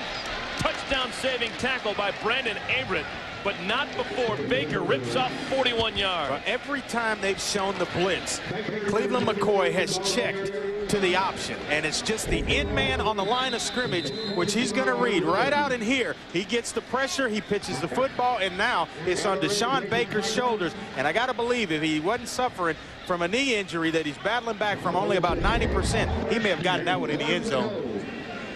Solid first game of 2005 for Baker. He's out of the game now, so the give goes to JoJo McFadden. And he is brought down by Derrico. Derrico now with 4 tackles. Yeah, he's JoJo McFadden, got a little shake and bake. He's a good change of pace running back. One of the fastest players on the team. Last year only carried the football 14 times, 46 yards, but he is a good backup and a good complement to Deshaun Baker. They say he's got that Zuzu that you like out of your running backs. A little swift. This time he gets it on the edge, and a flag flies. McFadden ignores it, goes into the end zone, but this may not hold up. Yeah, this is going to be holding on the big right tackle. Clyde Reed is the area in which they threw the flag. So this one's going to come back. Offense, 78. 10-yard penalty. Replay. I apologize. It's the left guard, James Lee. Big transfer from Georgia, who played a little at Georgia last year. When you transfer from 1A to 1AA, you don't have to sit out. So he was able to step right into the lineup. Big man, 6'6", 300 pounds. Going to be a good football player for them, just a sophomore.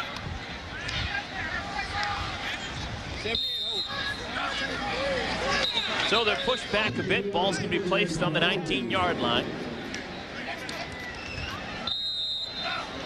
Second down and goal to go. Boy, can have his work cut out for him to get them back into more prime real estate, closer to the end zone. McFadden stays in the game. Moves to the left of McCoy. Over the middle, passes high and intercepted. Heading the other way is Brandon Averett, and he may have been brought down with a face mask. Yeah, flags fly all over where he is tackled. Gonna tag a little extra yardage on this because of the face mask, but Brandon Averett was right there. You talk about the tip drill, and that was it at its finest right there. The ball thrown a little bit high, and we talked about it early in this football game. When you make an errant throw in the middle of the field, sometimes it costs you. You have a face mask on the offense. 5 yards, first down. He's trying to hit Kelly King in the crease in the middle of the football field, and when it's thrown behind or high or low, it gets tipped up in the air. Right there, a little slant route. It's thrown a little bit high. And there's Brandon Averett right there, Johnny on the spot. Alabama State starts this second half. We talked to the coaching staff earlier this week about Averett. Kind of played word association. When they talked about Averett, they said competitive. You just saw it. He made the touchdown-saving tackle on that drive of Baker. And then goal line situation, gets an interception. That's right. On the tipped pass. So tip of the cap to Mr. Averett on that drive for never giving up. Robinson with the catch out in the flat, puts the head down, gets close to first down yards near the 30-yard line. Tonight on ESPN2, top-ranked USC goes for its 23rd consecutive win. They're taking on the Hawaii Warriors. It's Matt Leinart and Reggie Bush and their star-studded cast for the Trojans. Trying to keep on keeping on. College football Saturday primetime is part of Back on Campus, presented by State Farm on ESPN2 on Saturday at 7 Eastern at USC. How about that? Will Rich keep getting richer? 14 returning starters? I tell you, they'll be tested though. That run and shoot with June Jones, Miles Davis out there, they will they'll be tested defensively by by Hawaii, but just too many weapons for USC. That run there by Keldrick Williams, his first run in the second half. Andre, when you watch that game tonight, how much will you recognize of Hawaii's offense? Similar to what you quite a bit. I mean, sometimes you don't. It's hard to forget an offense. That's why it's so hard when you go from one offense to the next, because there's always carryover. And I can still call every audible, every play right now from the run and shoot. Keldrick Williams. Tough sled right side. Calvin Epps brings him down. It'll bring up a third down. You know, and if it's coached well enough and it's ingrained in you, it's hard to forget it. And that's when you know you've been around some pretty good coaches. When you just, you try to forget it and wash it out, you just can't do it. It's just there. Bulldogs of South Carolina State grabbing a breather. Thought they had a good thing going last drive, but a red zone interception kind of derailed those lofty expectations. Going up high to make the catch. That's Brandon Horace with the catch. Gain of a dozen and a first down. I got a feeling right now, we'll go out on the line, 17 points is not going to win this football game for South Carolina State. They're allowing Alabama State to just kind of hang around and hang around. And Tavares Jackson is going to get hot. You see it, the ball coming off his hand with a lot more authority. He's able to step into some throws. Some guys are making plays. Vance Robinson making plays on some screens. They're going to score some points and get themselves back in this football game. South Carolina State better be careful. Pitch out goes to Williams. Marshall McFadden on the stop after a gain of 2.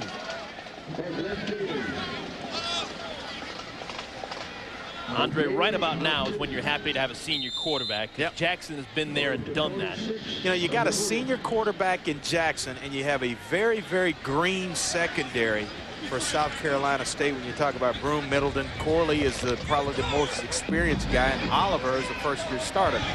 But that's what Coach Coe said he had to do. We have to take advantage of their young secondary with our passing game, and here we go.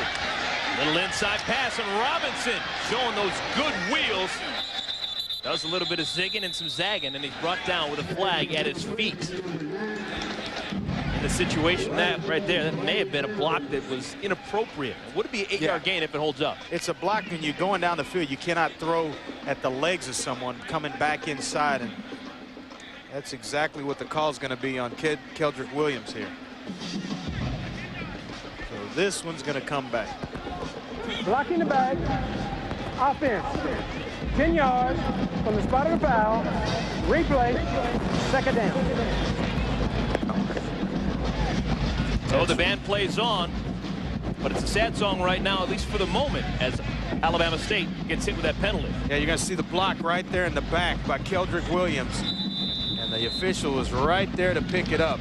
He's just trying to help out a teammate, trying to spring him free. He had a good excuse. That's right. I'm trying to help my guy to the end zone. From the shotgun, Jackson, he'll do it himself. Beats one man. Burrows the head and gets close to midfield. Pickup of 8. It'll bring up a third down and manageable. Boy, what a weapon, an added weapon to your offense when you have a quarterback on both sides of the field, and he's shaken up. Tavares Jackson is shaken up, and this is not a good sign for Alabama State. But when he is such a weapon, when he can pull it down and make plays with his legs, and maybe that's just a cramp. Yeah, they're working on a cramp for him, and actually it's a good thing in a small way, because it's not a serious injury. They'll get that thing rubbed out, maybe call a timeout for him. Andre, you see that so frequently when you're watching early season games when it's hot. Is there anything you can do? You played for a number of years. Is there anything you can do to... You have to try to hydrate yourself the night before as much as you possibly can and get as many fluids in your body as you can. But it's still nothing you can simulate like playing in a game and the stress on your body and the amount of fluids that you lose as a player during a football game. It's just going to happen. And as the season grows, you see less and less of it, but especially early in the season is when you're going to see guys on the field cramp up. Well, for the time being, they're going to have to go with option number 2. It's Clinton Smith, senior from Butler, Alabama. hasn't played much so far in his college career, and he's got a nasty decision on 3rd and 5, and it almost turns out to be a disaster. Well, they've become a totally different football team, and this is a fumble. Looked like the entire defensive line of South Carolina State was there to take the handoff. They become a totally different football team when Clinton Smith comes in the game for Tavares Jackson. He's untested, and they have to change the way they play the game when he comes in.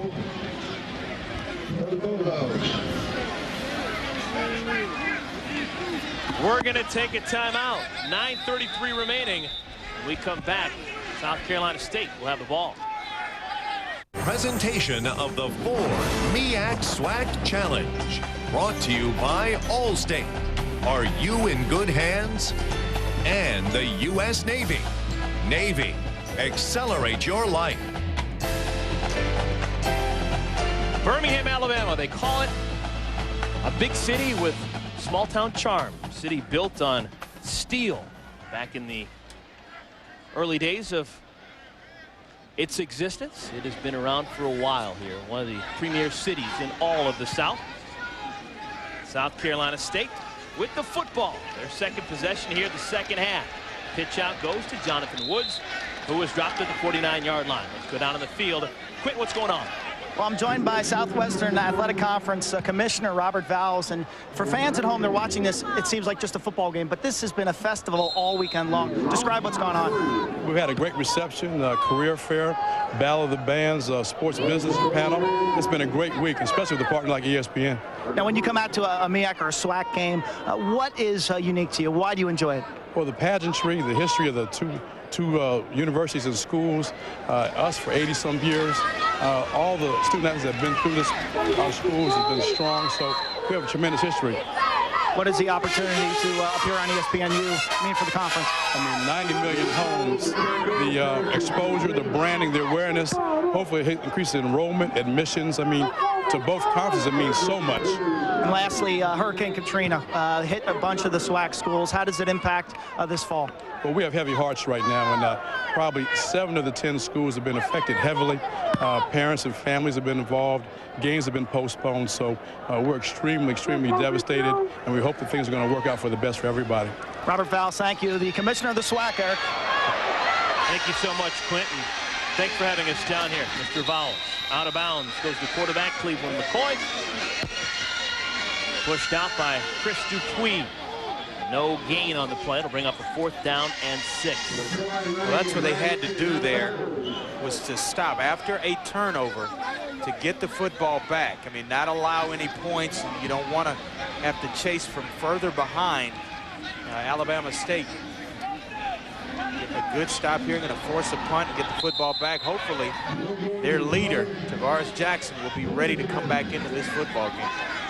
Back deep is Brandon Averett. Talked about his competitive nature.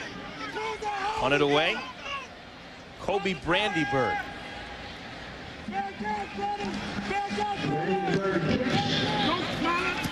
Averett, fair catch, made on the 11-yard line. Well, games are still being played, but that doesn't mean that perspective is lost. Hurricane Katrina and its devastation still on the minds of people here in Birmingham. Donations being accepted here at Legion Field. And well, just a very difficult time. Obviously, so many people in this neck of the woods are affected here in Birmingham. They have opened their arms. They have accepted people who have had to evacuate from Mobile, from New Orleans, and all over the Southeast because homes were lost, because families were broken apart. So this has been a very difficult, different, and taxing last couple of days here in Birmingham and all throughout the Southeast. Keldrick Williams with the carry. He is dropped behind the line of scrimmage. The American Red Cross has set up a hurricane relief fund for the victims of Hurricane Katrina. To donate, please call 1-800-HELP-NOW or log on to www.redcross.org. It's 1-800-HELP-NOW or redcross.org. Yeah, you feel it everywhere, even if you don't have relatives in those areas. You certainly feel it. I, being from Houston, we are the city. You just couldn't be more proud of the way Mayor Bill White has set up some temporary living for the displaced citizens of New Orleans being moved there to the Astrodome. I plan on going over and volunteering on Monday when I get back into town. So I have had some buddies, some former teammates do that as well already. And so we'll go over on Monday and help out as much as we possibly can. But it's just it's one of those efforts that everybody's going to have a hand in this one to get those citizens through.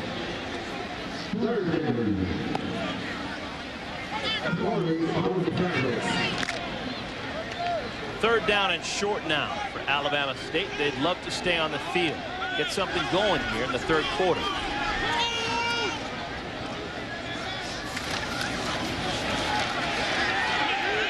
To the left side and brought down with the horse collar. Williams can't get by William Oliver.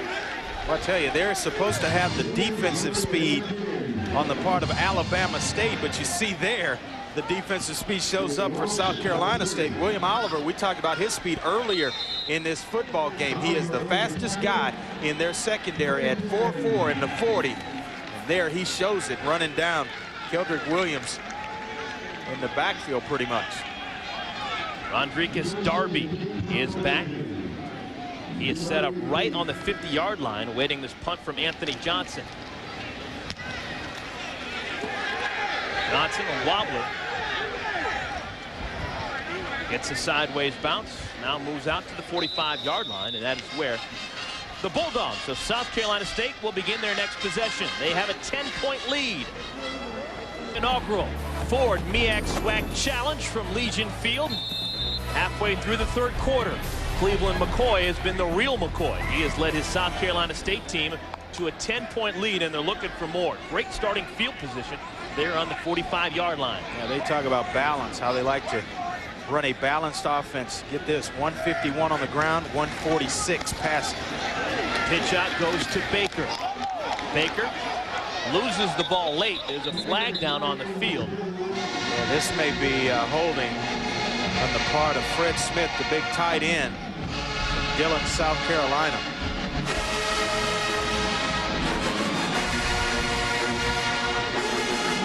Thrown right in that area where he was trying to block one of the Alabama State defenders. Blocking the back. Offense, 48. 10 yards from the spot of the foul. Replay, first down. Richard Virgin, the fullback, was the culprit.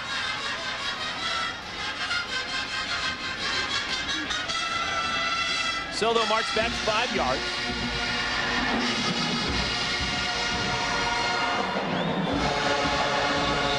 JoJo McFadden comes into the game.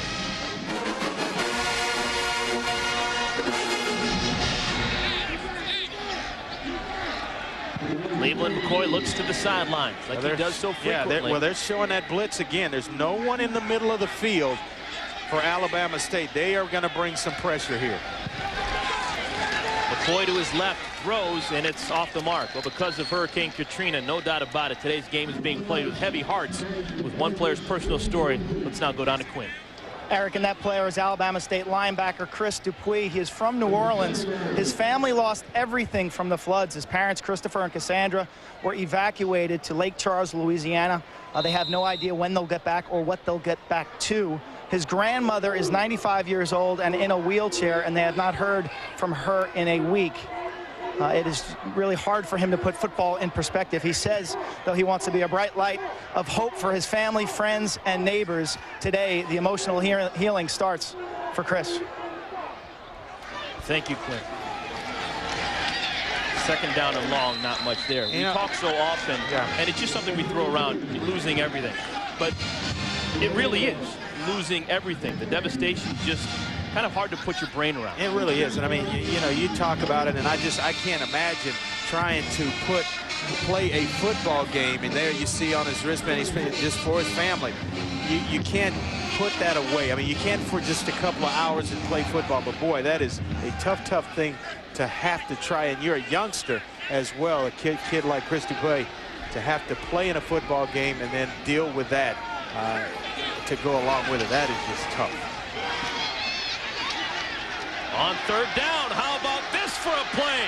Trying to change the game. It's Rodriguez Darby and he scoots inside the 30-yard line. That is the first third down converted by South Carolina State, and it's to the tune of 29 yards.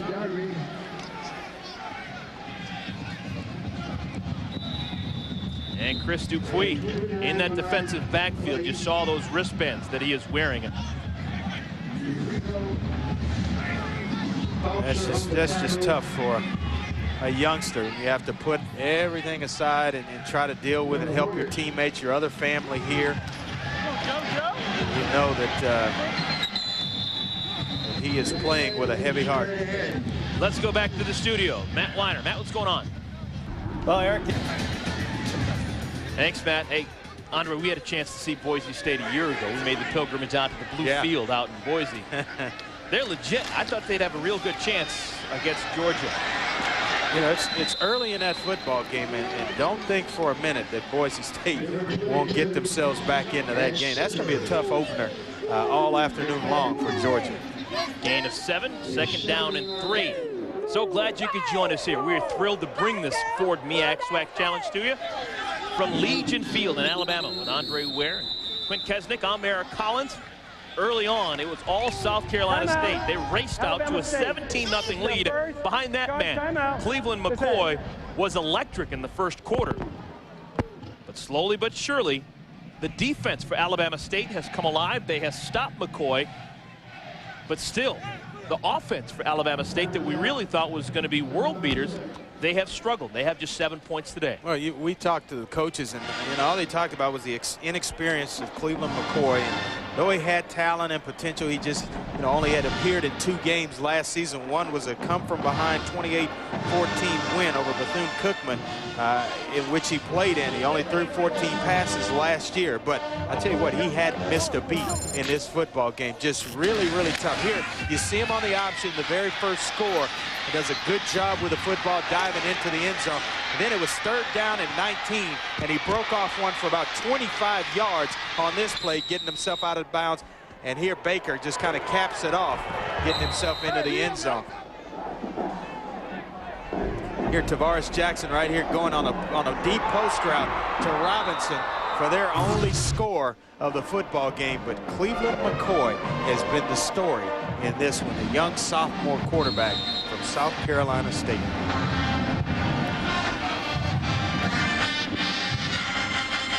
Round game decidedly in favor of South Carolina State. How about that for numbers? We didn't expect to see that. Alabama State, of course, with their star tailback, Keldrick Williams. He has been silenced for the most part. A little inside running between the tackles. It's McFadden brought down by Parham. Well, there was some concern coming in for Alabama State in terms of the offensive line and losing a bunch to graduation. They were starting Sylvester Hatton at left tackle and Derek Warford over at the right side. And, a lot of people felt, well, Warford's the experienced guy, put him on the left side to protect Tavares Jackson. But they came in and did what they did. But running the football has not been up to par, so to speak, for Alabama State this afternoon. Some tough running there for JoJo McFadden. He is met by a wall of Hornet defenders. John Hogan got him right there in the middle of the mix. Yeah, we asked who's the big hitter on your defense, and the first name the coaches spit out was John Hogan, all 5'8", 225 pounds of him. He is a first-year starter, big hitter, runs well. I'll tell you what.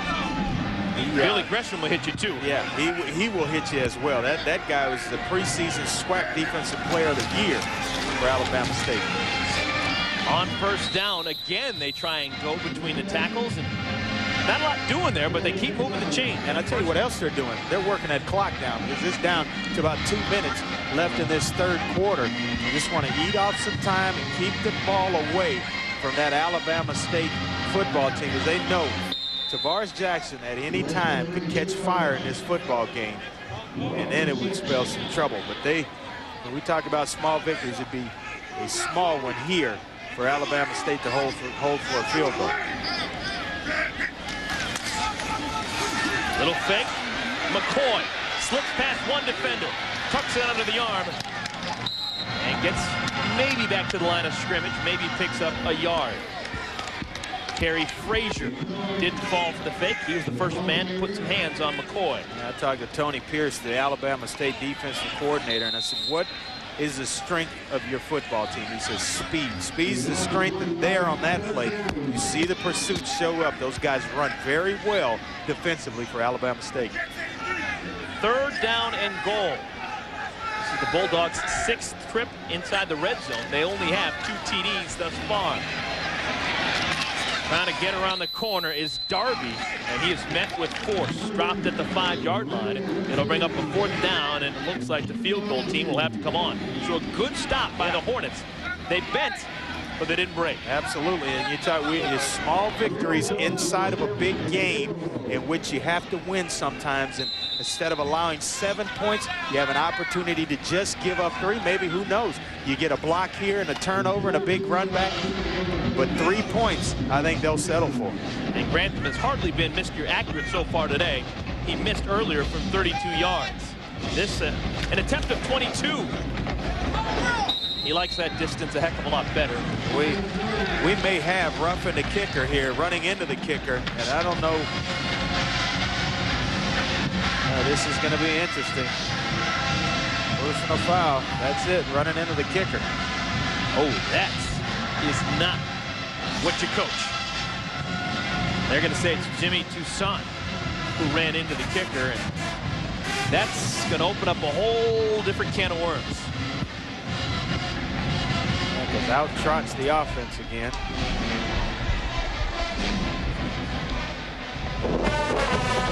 Here comes Cleveland McCoy. They're going to take the points off the board and continue with this drive. That is unfortunate. Now, you talk about mistakes just building for this Alabama State football team. Roughing the kicker. Defense, 4. Half the distance to the goal line. An automatic. 1st down. Yeah, that's the big one. That's the automatic 1st down, which is going to allow South Carolina State to continue this drive. And they'll gladly take the points off the board when you get the football 1st down and goal to goal inside your opponent's 5-yard line. Jonathan Woods into the game to the left side of Cleveland McCoy. And Woods with the football. And Woods in the end zone. 3-yard touchdown. And the penalty quickly comes back to haunt Alabama State. Boy, just a bevy of penalties for this Alabama State football team. 7 penalties in this football game, and they have felt the wrath of all 7 at certain points that have allowed, in some circumstances, South Carolina State to continue drives and pick up 1st downs, which turn in to points on the scoreboard. Early season games, you're going to see early season mistakes. Extra point, no problem. And Alabama State back to the drawing board. South Carolina State looking good, up 24-7. In the MEAC, feeling a whole heck of a lot better about this inaugural Ford MEAC SWAC championship than the SWAC is. South Carolina State yet another touchdown, their 3rd of the game. 12-play drive, and of course it was extended with a roughing the kicker penalty. Yeah. And you know, it's just unfortunate for Alabama State. They just, every time they seem to get things going, whether it's on offense or defense, something in terms of a penalty have come back to haunt them, which allowed for either drives that are stopping themselves or bringing yardage, positive yards back on offense, or defensively allowing for South Carolina State to continue drives, and it is definitely showing up on the scoreboard. There's still some enthusiasm here in the stands at Legion Field. Brandon Averett. Good yards for him. Brings the kickoff back out to the 37-yard line. Fielded it on the 17, so they're out to the 37-yard line. Not a bad start. Alabama State, the Hornets, trying to sting back. They trail by 17. On the way are the Bulldogs of South Carolina State at the expense of the Hornets of Alabama State right now. Well, you know, it's just one of those modes where you're going to run the football, and if that man right there, Coach Charles Cove, doesn't get his team rallied up. No, South Carolina State, they're just trying to take the fight out of them right now. We're just going to take the ball and mash it right down your mouth until you stop us from running it. Changing the play at the line of scrimmage. Cleveland McCoy. Pitch out right side. Woods with an angle. And he's pushed down. Oh, he's going to stay in bounds down at the 5-yard line. This isn't the only game that Ford is involved with, involving the SWAC and the MEAC up in Detroit, your former neck of the woods. Hampton Pirates, they defeated Jackson State out of the SWAC 20-7. So the MEAC already today with 1 W in over one of the these SWAC, MEAC SWAC deals. And leading this one 24-7. Well, MEAC, we may see South Carolina State, Howard again, going at it. That game up in Detroit is the Ford Detroit Football Classic.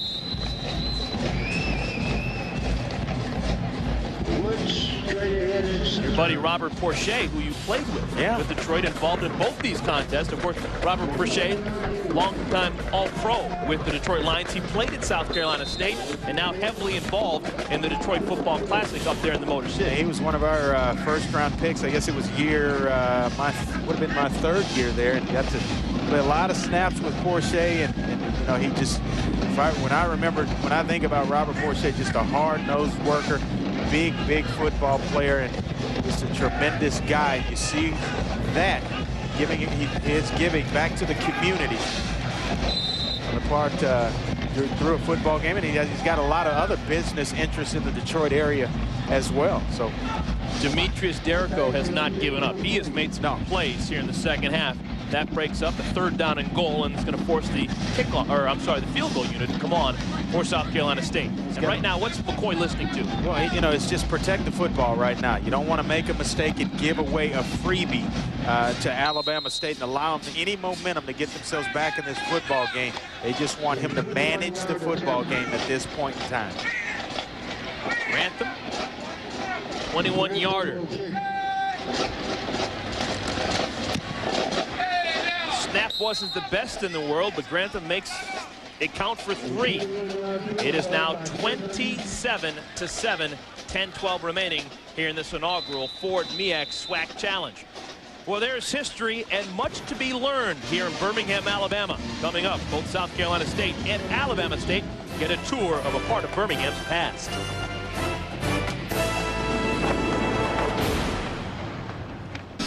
Welcome back, everyone. Alabama State down by 20 against South Carolina State in the inaugural Ford MEAC SWAC Challenge. And yesterday afternoon, both South Carolina State and Alabama State got a chance to visit the Birmingham Civil Rights Institute. It is a state-of-the-art building that's the center of the city's historic civil rights district. The facility is an absolute eye-opener, featuring exhibits depicting events ranging from post-World War I racial separation to present-day racial progress. Let me tell you something. The kids who got a chance to go over there, which were the entire teams, it's something to see that. They won't forget that very soon. It is moving, and you know, they talked about it, and you almost can't believe it when you walk in there that it ever happened. But some of the stuff that took place ever went on. On the return, that's Desmond Foster. Foster not going down without a fight, gets to the 20-yard line and is dropped. Tackle made by Kelly King. That is where Alabama State will begin this drive, and they have been silent here in the second half. If they're going to make something happen, they need to do it now. What's the recipe for success? I think you're right. I think, you know, you talked about it earlier. When you get behind in a football game early and you still have 3 quarters, you want to stick to your game plan. Now at this point in the football game, you kind of got to get away from that. You got to start throwing the football. You got to start taking some shots and scoring quickly to get yourself back in it. You get it, you know, from where it is now 20 down to about 13, and you put some points on the board fast in order to get yourself back in the game. Only 2 first downs this second half. Jackson wants a first down and more, and he'll get it. Slim Hoffman, touchdown. 79 yards. Well, Slim dropped one early, but he made up for it there. And you talk about getting yourself back in the football game. They needed a quick strike, and Tavares Jackson hooks up with Slim Hoffman for the big game. I mean, dropped it right over the right outside shoulder. He never broke stride catching this touchdown pass. Slim Hoffman, 79 yards, start to finish. Mars Jackson now with 2 touchdown passes. We got a game again. Yes, we do. Anthony Johnson is now 2 for 2 on extra points. Hoffman making it happen. Little shot in the arm was needed. Little shot in the arm was received. Jackson airs it out, and Hoffman makes it count for 6.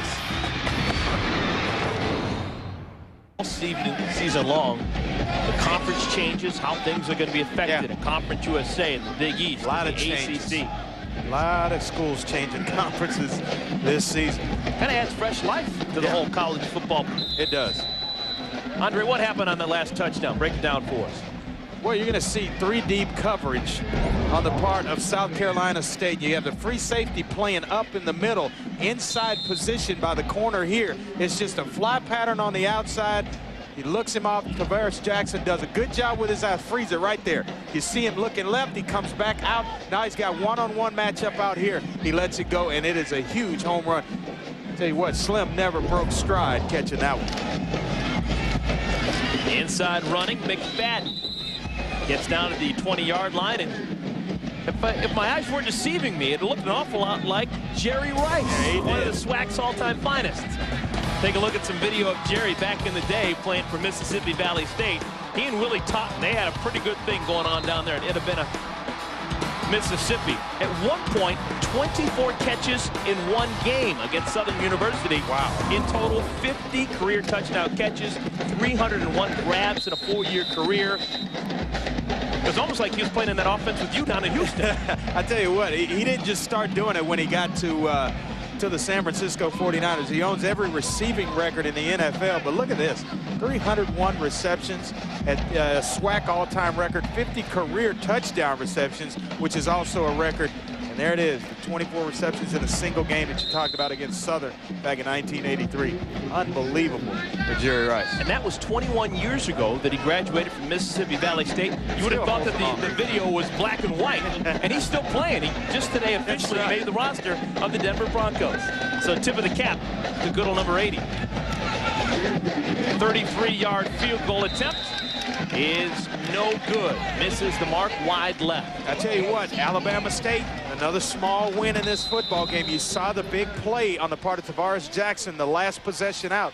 They need to score again quickly here to get them in. So there is still life on the sideline of Alabama State. They trail by 13.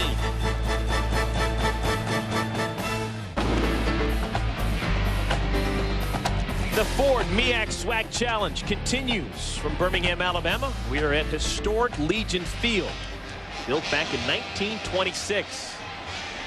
And running for his life coming out of the backfield is Jackson.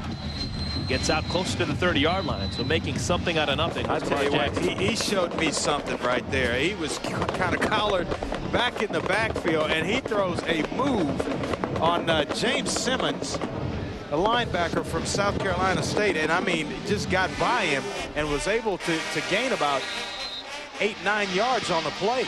What a fantastic run, and he gets himself out of bounds to stop the clock to go along with it. You can tell how he got a scholarship to Arkansas. He runs well, he got all throws you well, need. and he's a big kid. That's right. Inside handoff. Barreling forward, Williams picks up a couple. He gets the first down. I don't like the call. I mean, you're 2nd down and 1 pretty much. Yeah, you're going to get the first down, but I think you take a shot because it's a free play for you pretty much. You know you can pick it up running the football, but you're spending time running the clock. Use the passing game to help yourself get down the field a little bit faster. Now they use the passing game. It's complete, but a flag is down. Brandon Forrest makes the catch.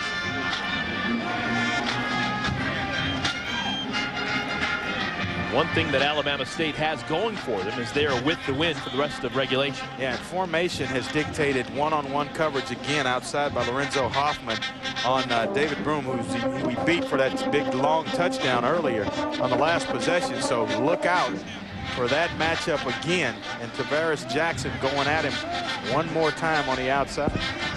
Illegal substitution, defense, 5-yard penalty. South Carolina State tried to sneak one by. It's not going to fly. They'll pick up of 5 yards, and it's first down and manageable. First down and 5. Similar to that second down and short. A lot of different things you could do in this situation, and they want to go deep. Another flag down on the field as that pass is incomplete at the 15-yard line, looking for Chris Maddox.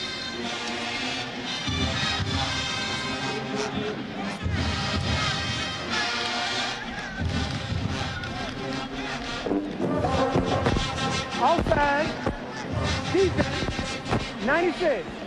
5-yard penalty, replay, first down.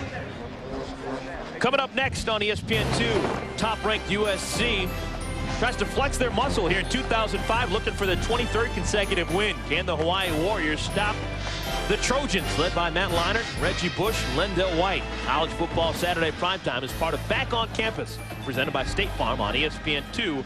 That's tonight at 7 Eastern. I don't know if there's a team ever that had 3 guys that arguably could win the Heisman. Lendell White, Reggie Bush, Matt Leinert's already had he already has 1. So I mean, you talk about 3 guys legitimately. If Lendell White has a breakout season, Reggie Bush had an awesome season last year. So you're going to be watching that game. You got to decide who you're going to vote for. You got that early. vote. No, not this early, but it certainly makes for good conversation, because the guy Bowling Green had one heck of a season. You got to throw his name in there, Omar Connor. Second down now. He lost today, but still had a heck of a day. 5 touchdown passes and 1 interception. He only threw 4 picks the entire year last year to go with 41 touchdowns.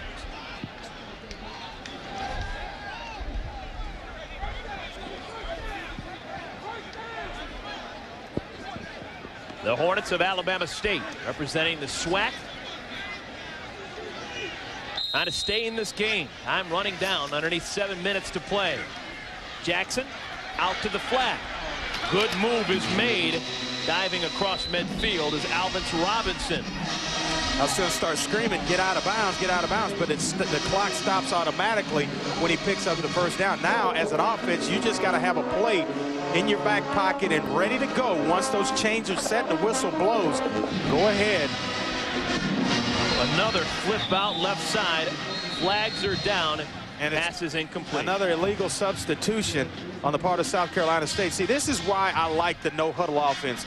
You can get a defense in a look and in personnel that you like, and you have the advantage. They're trying to substitute, and they can't get players on and off the field fast enough.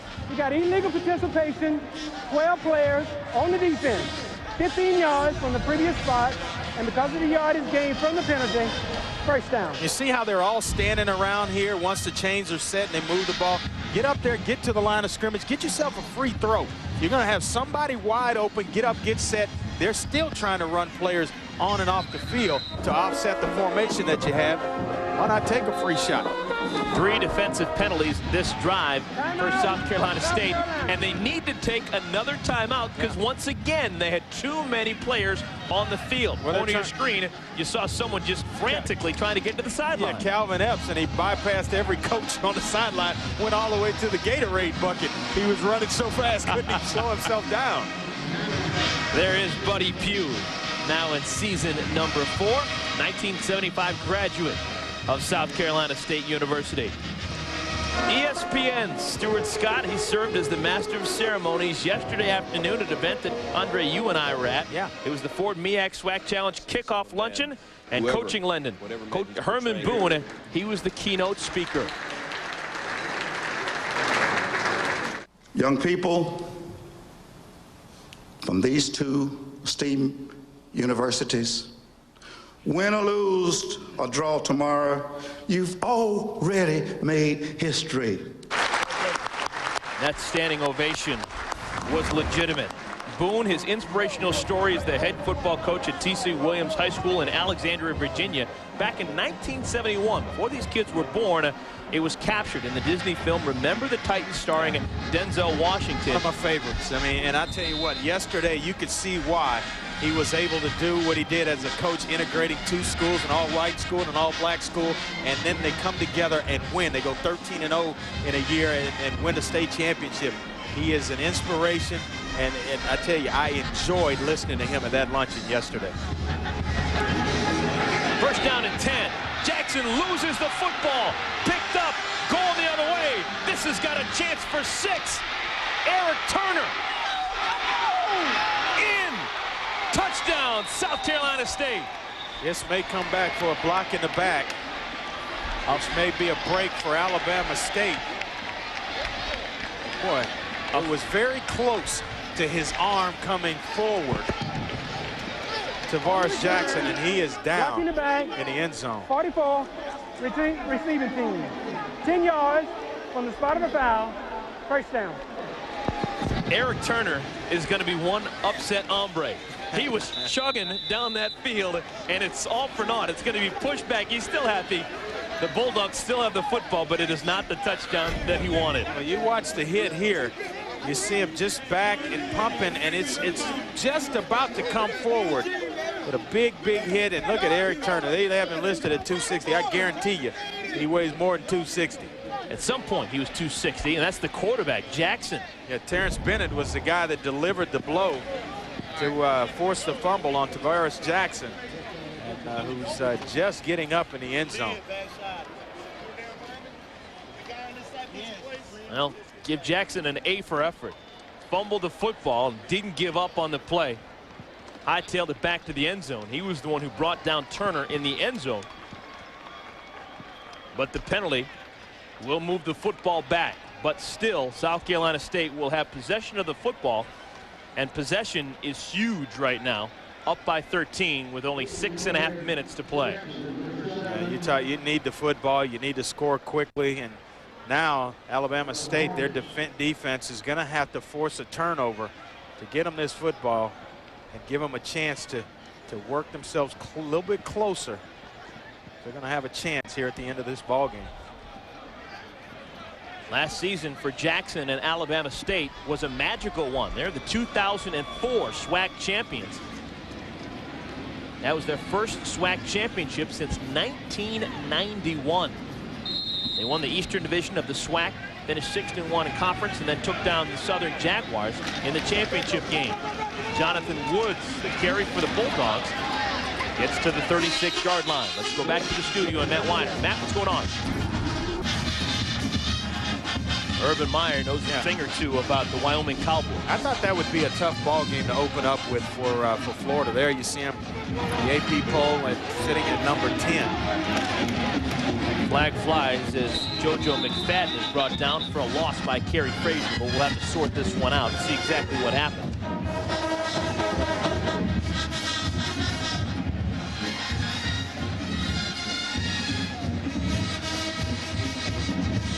When Alabama State, they go back and they review the film.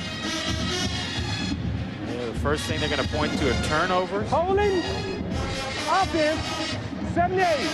This penalty is declined, third down. This one against South Carolina State, but they're going to point to penalties and turnovers in this football game. But here you see Florida sitting down there at number 10, Oklahoma already upset this afternoon, so you got them moving down.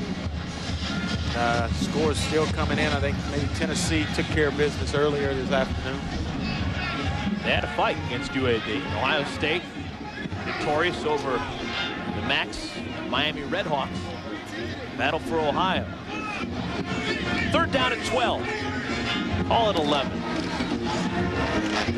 Right side, Jonathan Woods in space, tripped up by the 40-yard line. Dives forward to the 38. That'll bring up a fourth down. Well, they're going to get the football back. Just about 5 minutes left and 2 timeouts, so you're only really 2 scores down, and it can happen. Do you punt the football away or do you go for it? Well, they played well enough defensively. You know, a lot of things could happen. You got to try to throw the football to get it, to pick up the first down in a situation like this. So you run the risk of having an interception. Your defense is playing fantastic today, so I think you punt it away and play defense, especially with a lead, with a 13-point lead here late in the fourth quarter.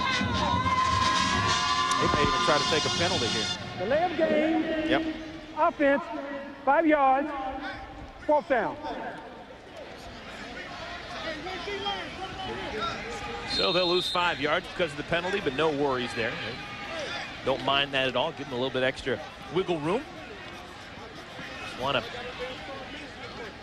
pin the Hornets back as deep as possible and make them earn every yard. Kobe Brandy Burke. Punt it away.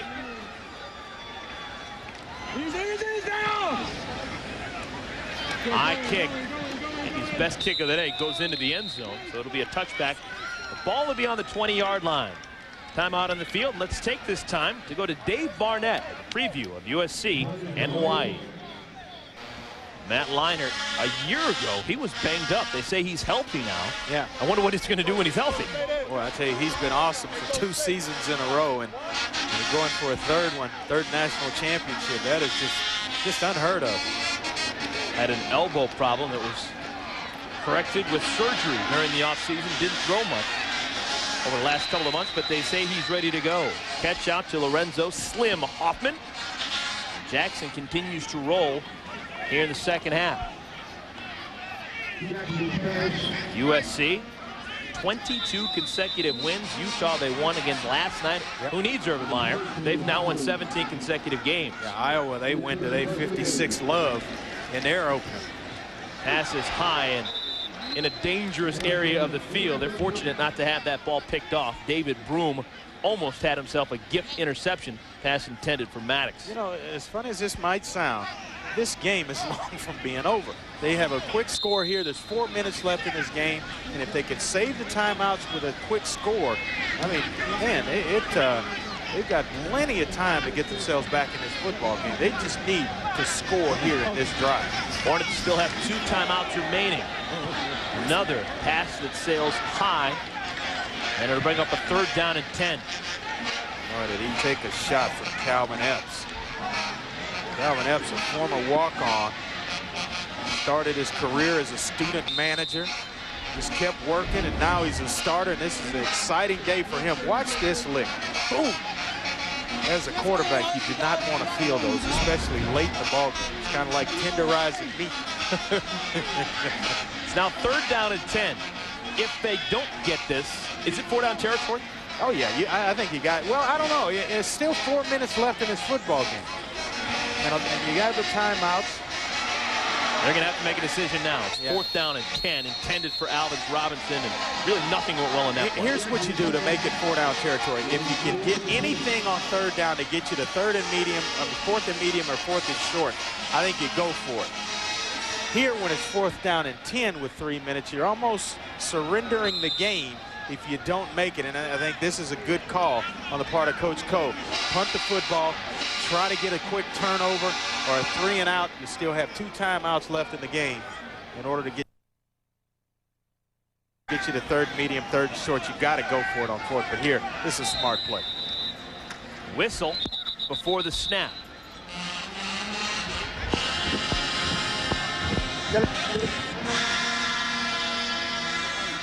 Now this delay of game penalty was not intentional. No.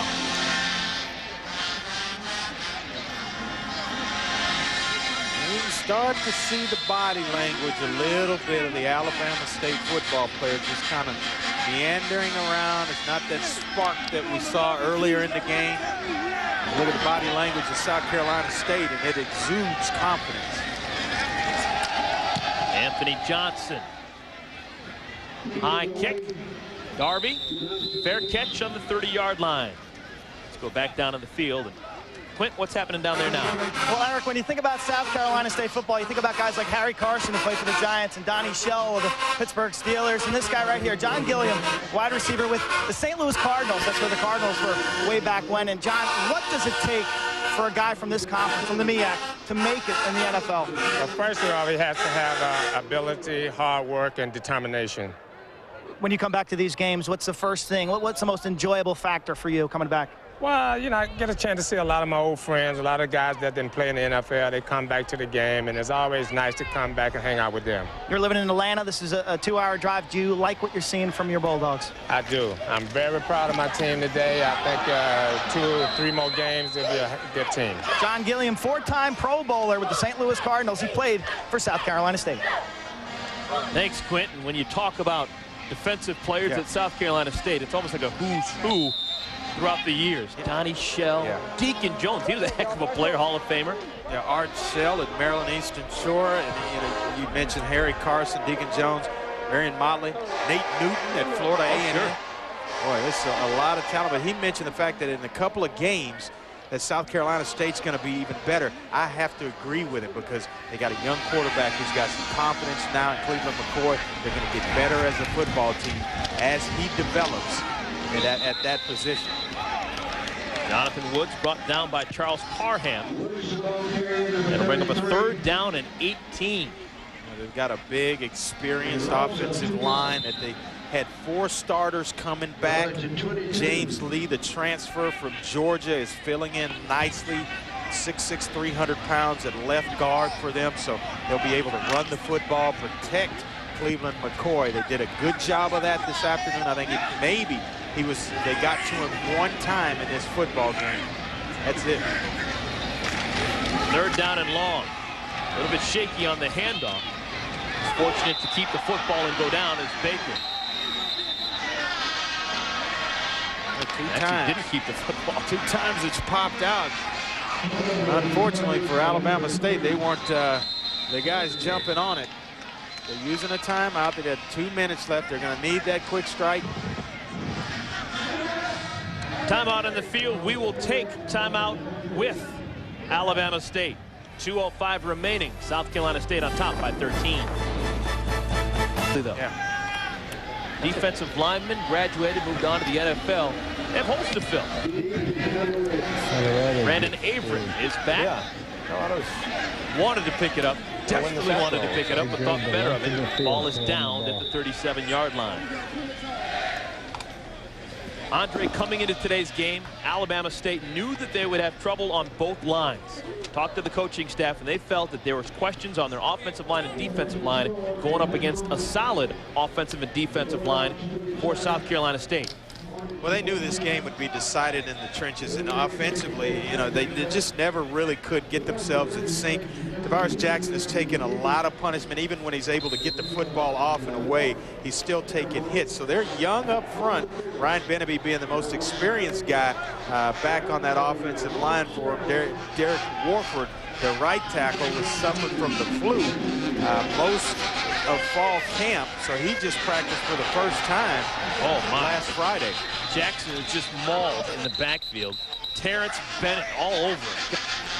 I don't see where this play was any different. The lick that he just took here, any different from the one that they ruled as a fumble. It looked just like here's a look right here where you fake to one side and the arms coming up. It's just the same. It looks exactly the same as it was when the defensive lineman Eric Turner returned it back for a touchdown for South Carolina State. That was ultimately called back for a block in the back. But those two were there's gray area right there. Defense for South Carolina State coming after Jackson with their ears pinned back. Deep ball thrown out of bounds, intended for Slim. You see the frustration on the part of Tavares Jackson because he doesn't have any time to throw the football. Every time he drops back to pass, he's got pressure in his face, push into the pocket where he really can't step up and make an accurate throw. So if they're going to have any type of successful season this year at Alabama State, they're going to have to get some things shored up along the offensive line.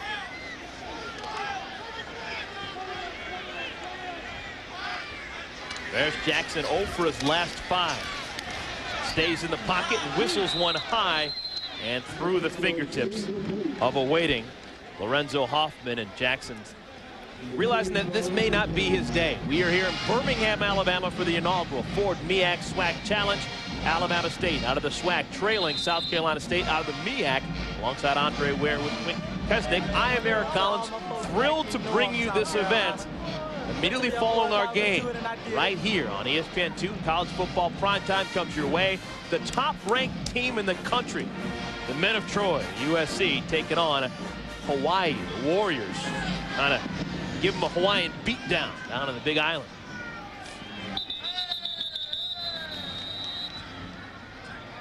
Flags fly, but I think a timeout may have been called before the flag flew.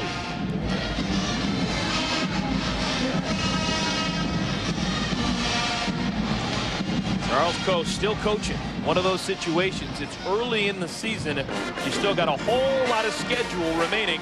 You might as well keep coaching up your team. You still got plenty of time to turn things around, and turning it around starts next weekend. Texas Southern is next on the slate for the Hornets. Texas Southern, Michael Strahan's alma mater. They really scuffled a year ago. They didn't win a game. Yeah, they were bad, actually bad. I mean, they were ranked dead last, I think, in defense or total offense, and then close to that as well in offense. So, you know, that could be a get-well game for Alabama State when they go down to Texas Southern to play. I mean, you know, but they've got some concerns. They really do, and it's offensive line as well as defensive line. We both mentioned it. They've got to get some things shored up in the trenches. It is now 4th down and 10. $1:36 remaining. Jackson stays in the pocket and is swarmed. Good team defense played by South Carolina State. Calvin Epps and Terrence Bennett, the first two to meet Jackson in the backfield. And the offense will take over as Jackson, his day may be over. I'll tell you what, he has just had one of those long days as a quarterback that you'd like to forget and put behind you. But boy, there's going to be some concerns and a lot of film study on how to protect that young man the remainder of the season, because he is a talent, and a big-time talent in the SWAC.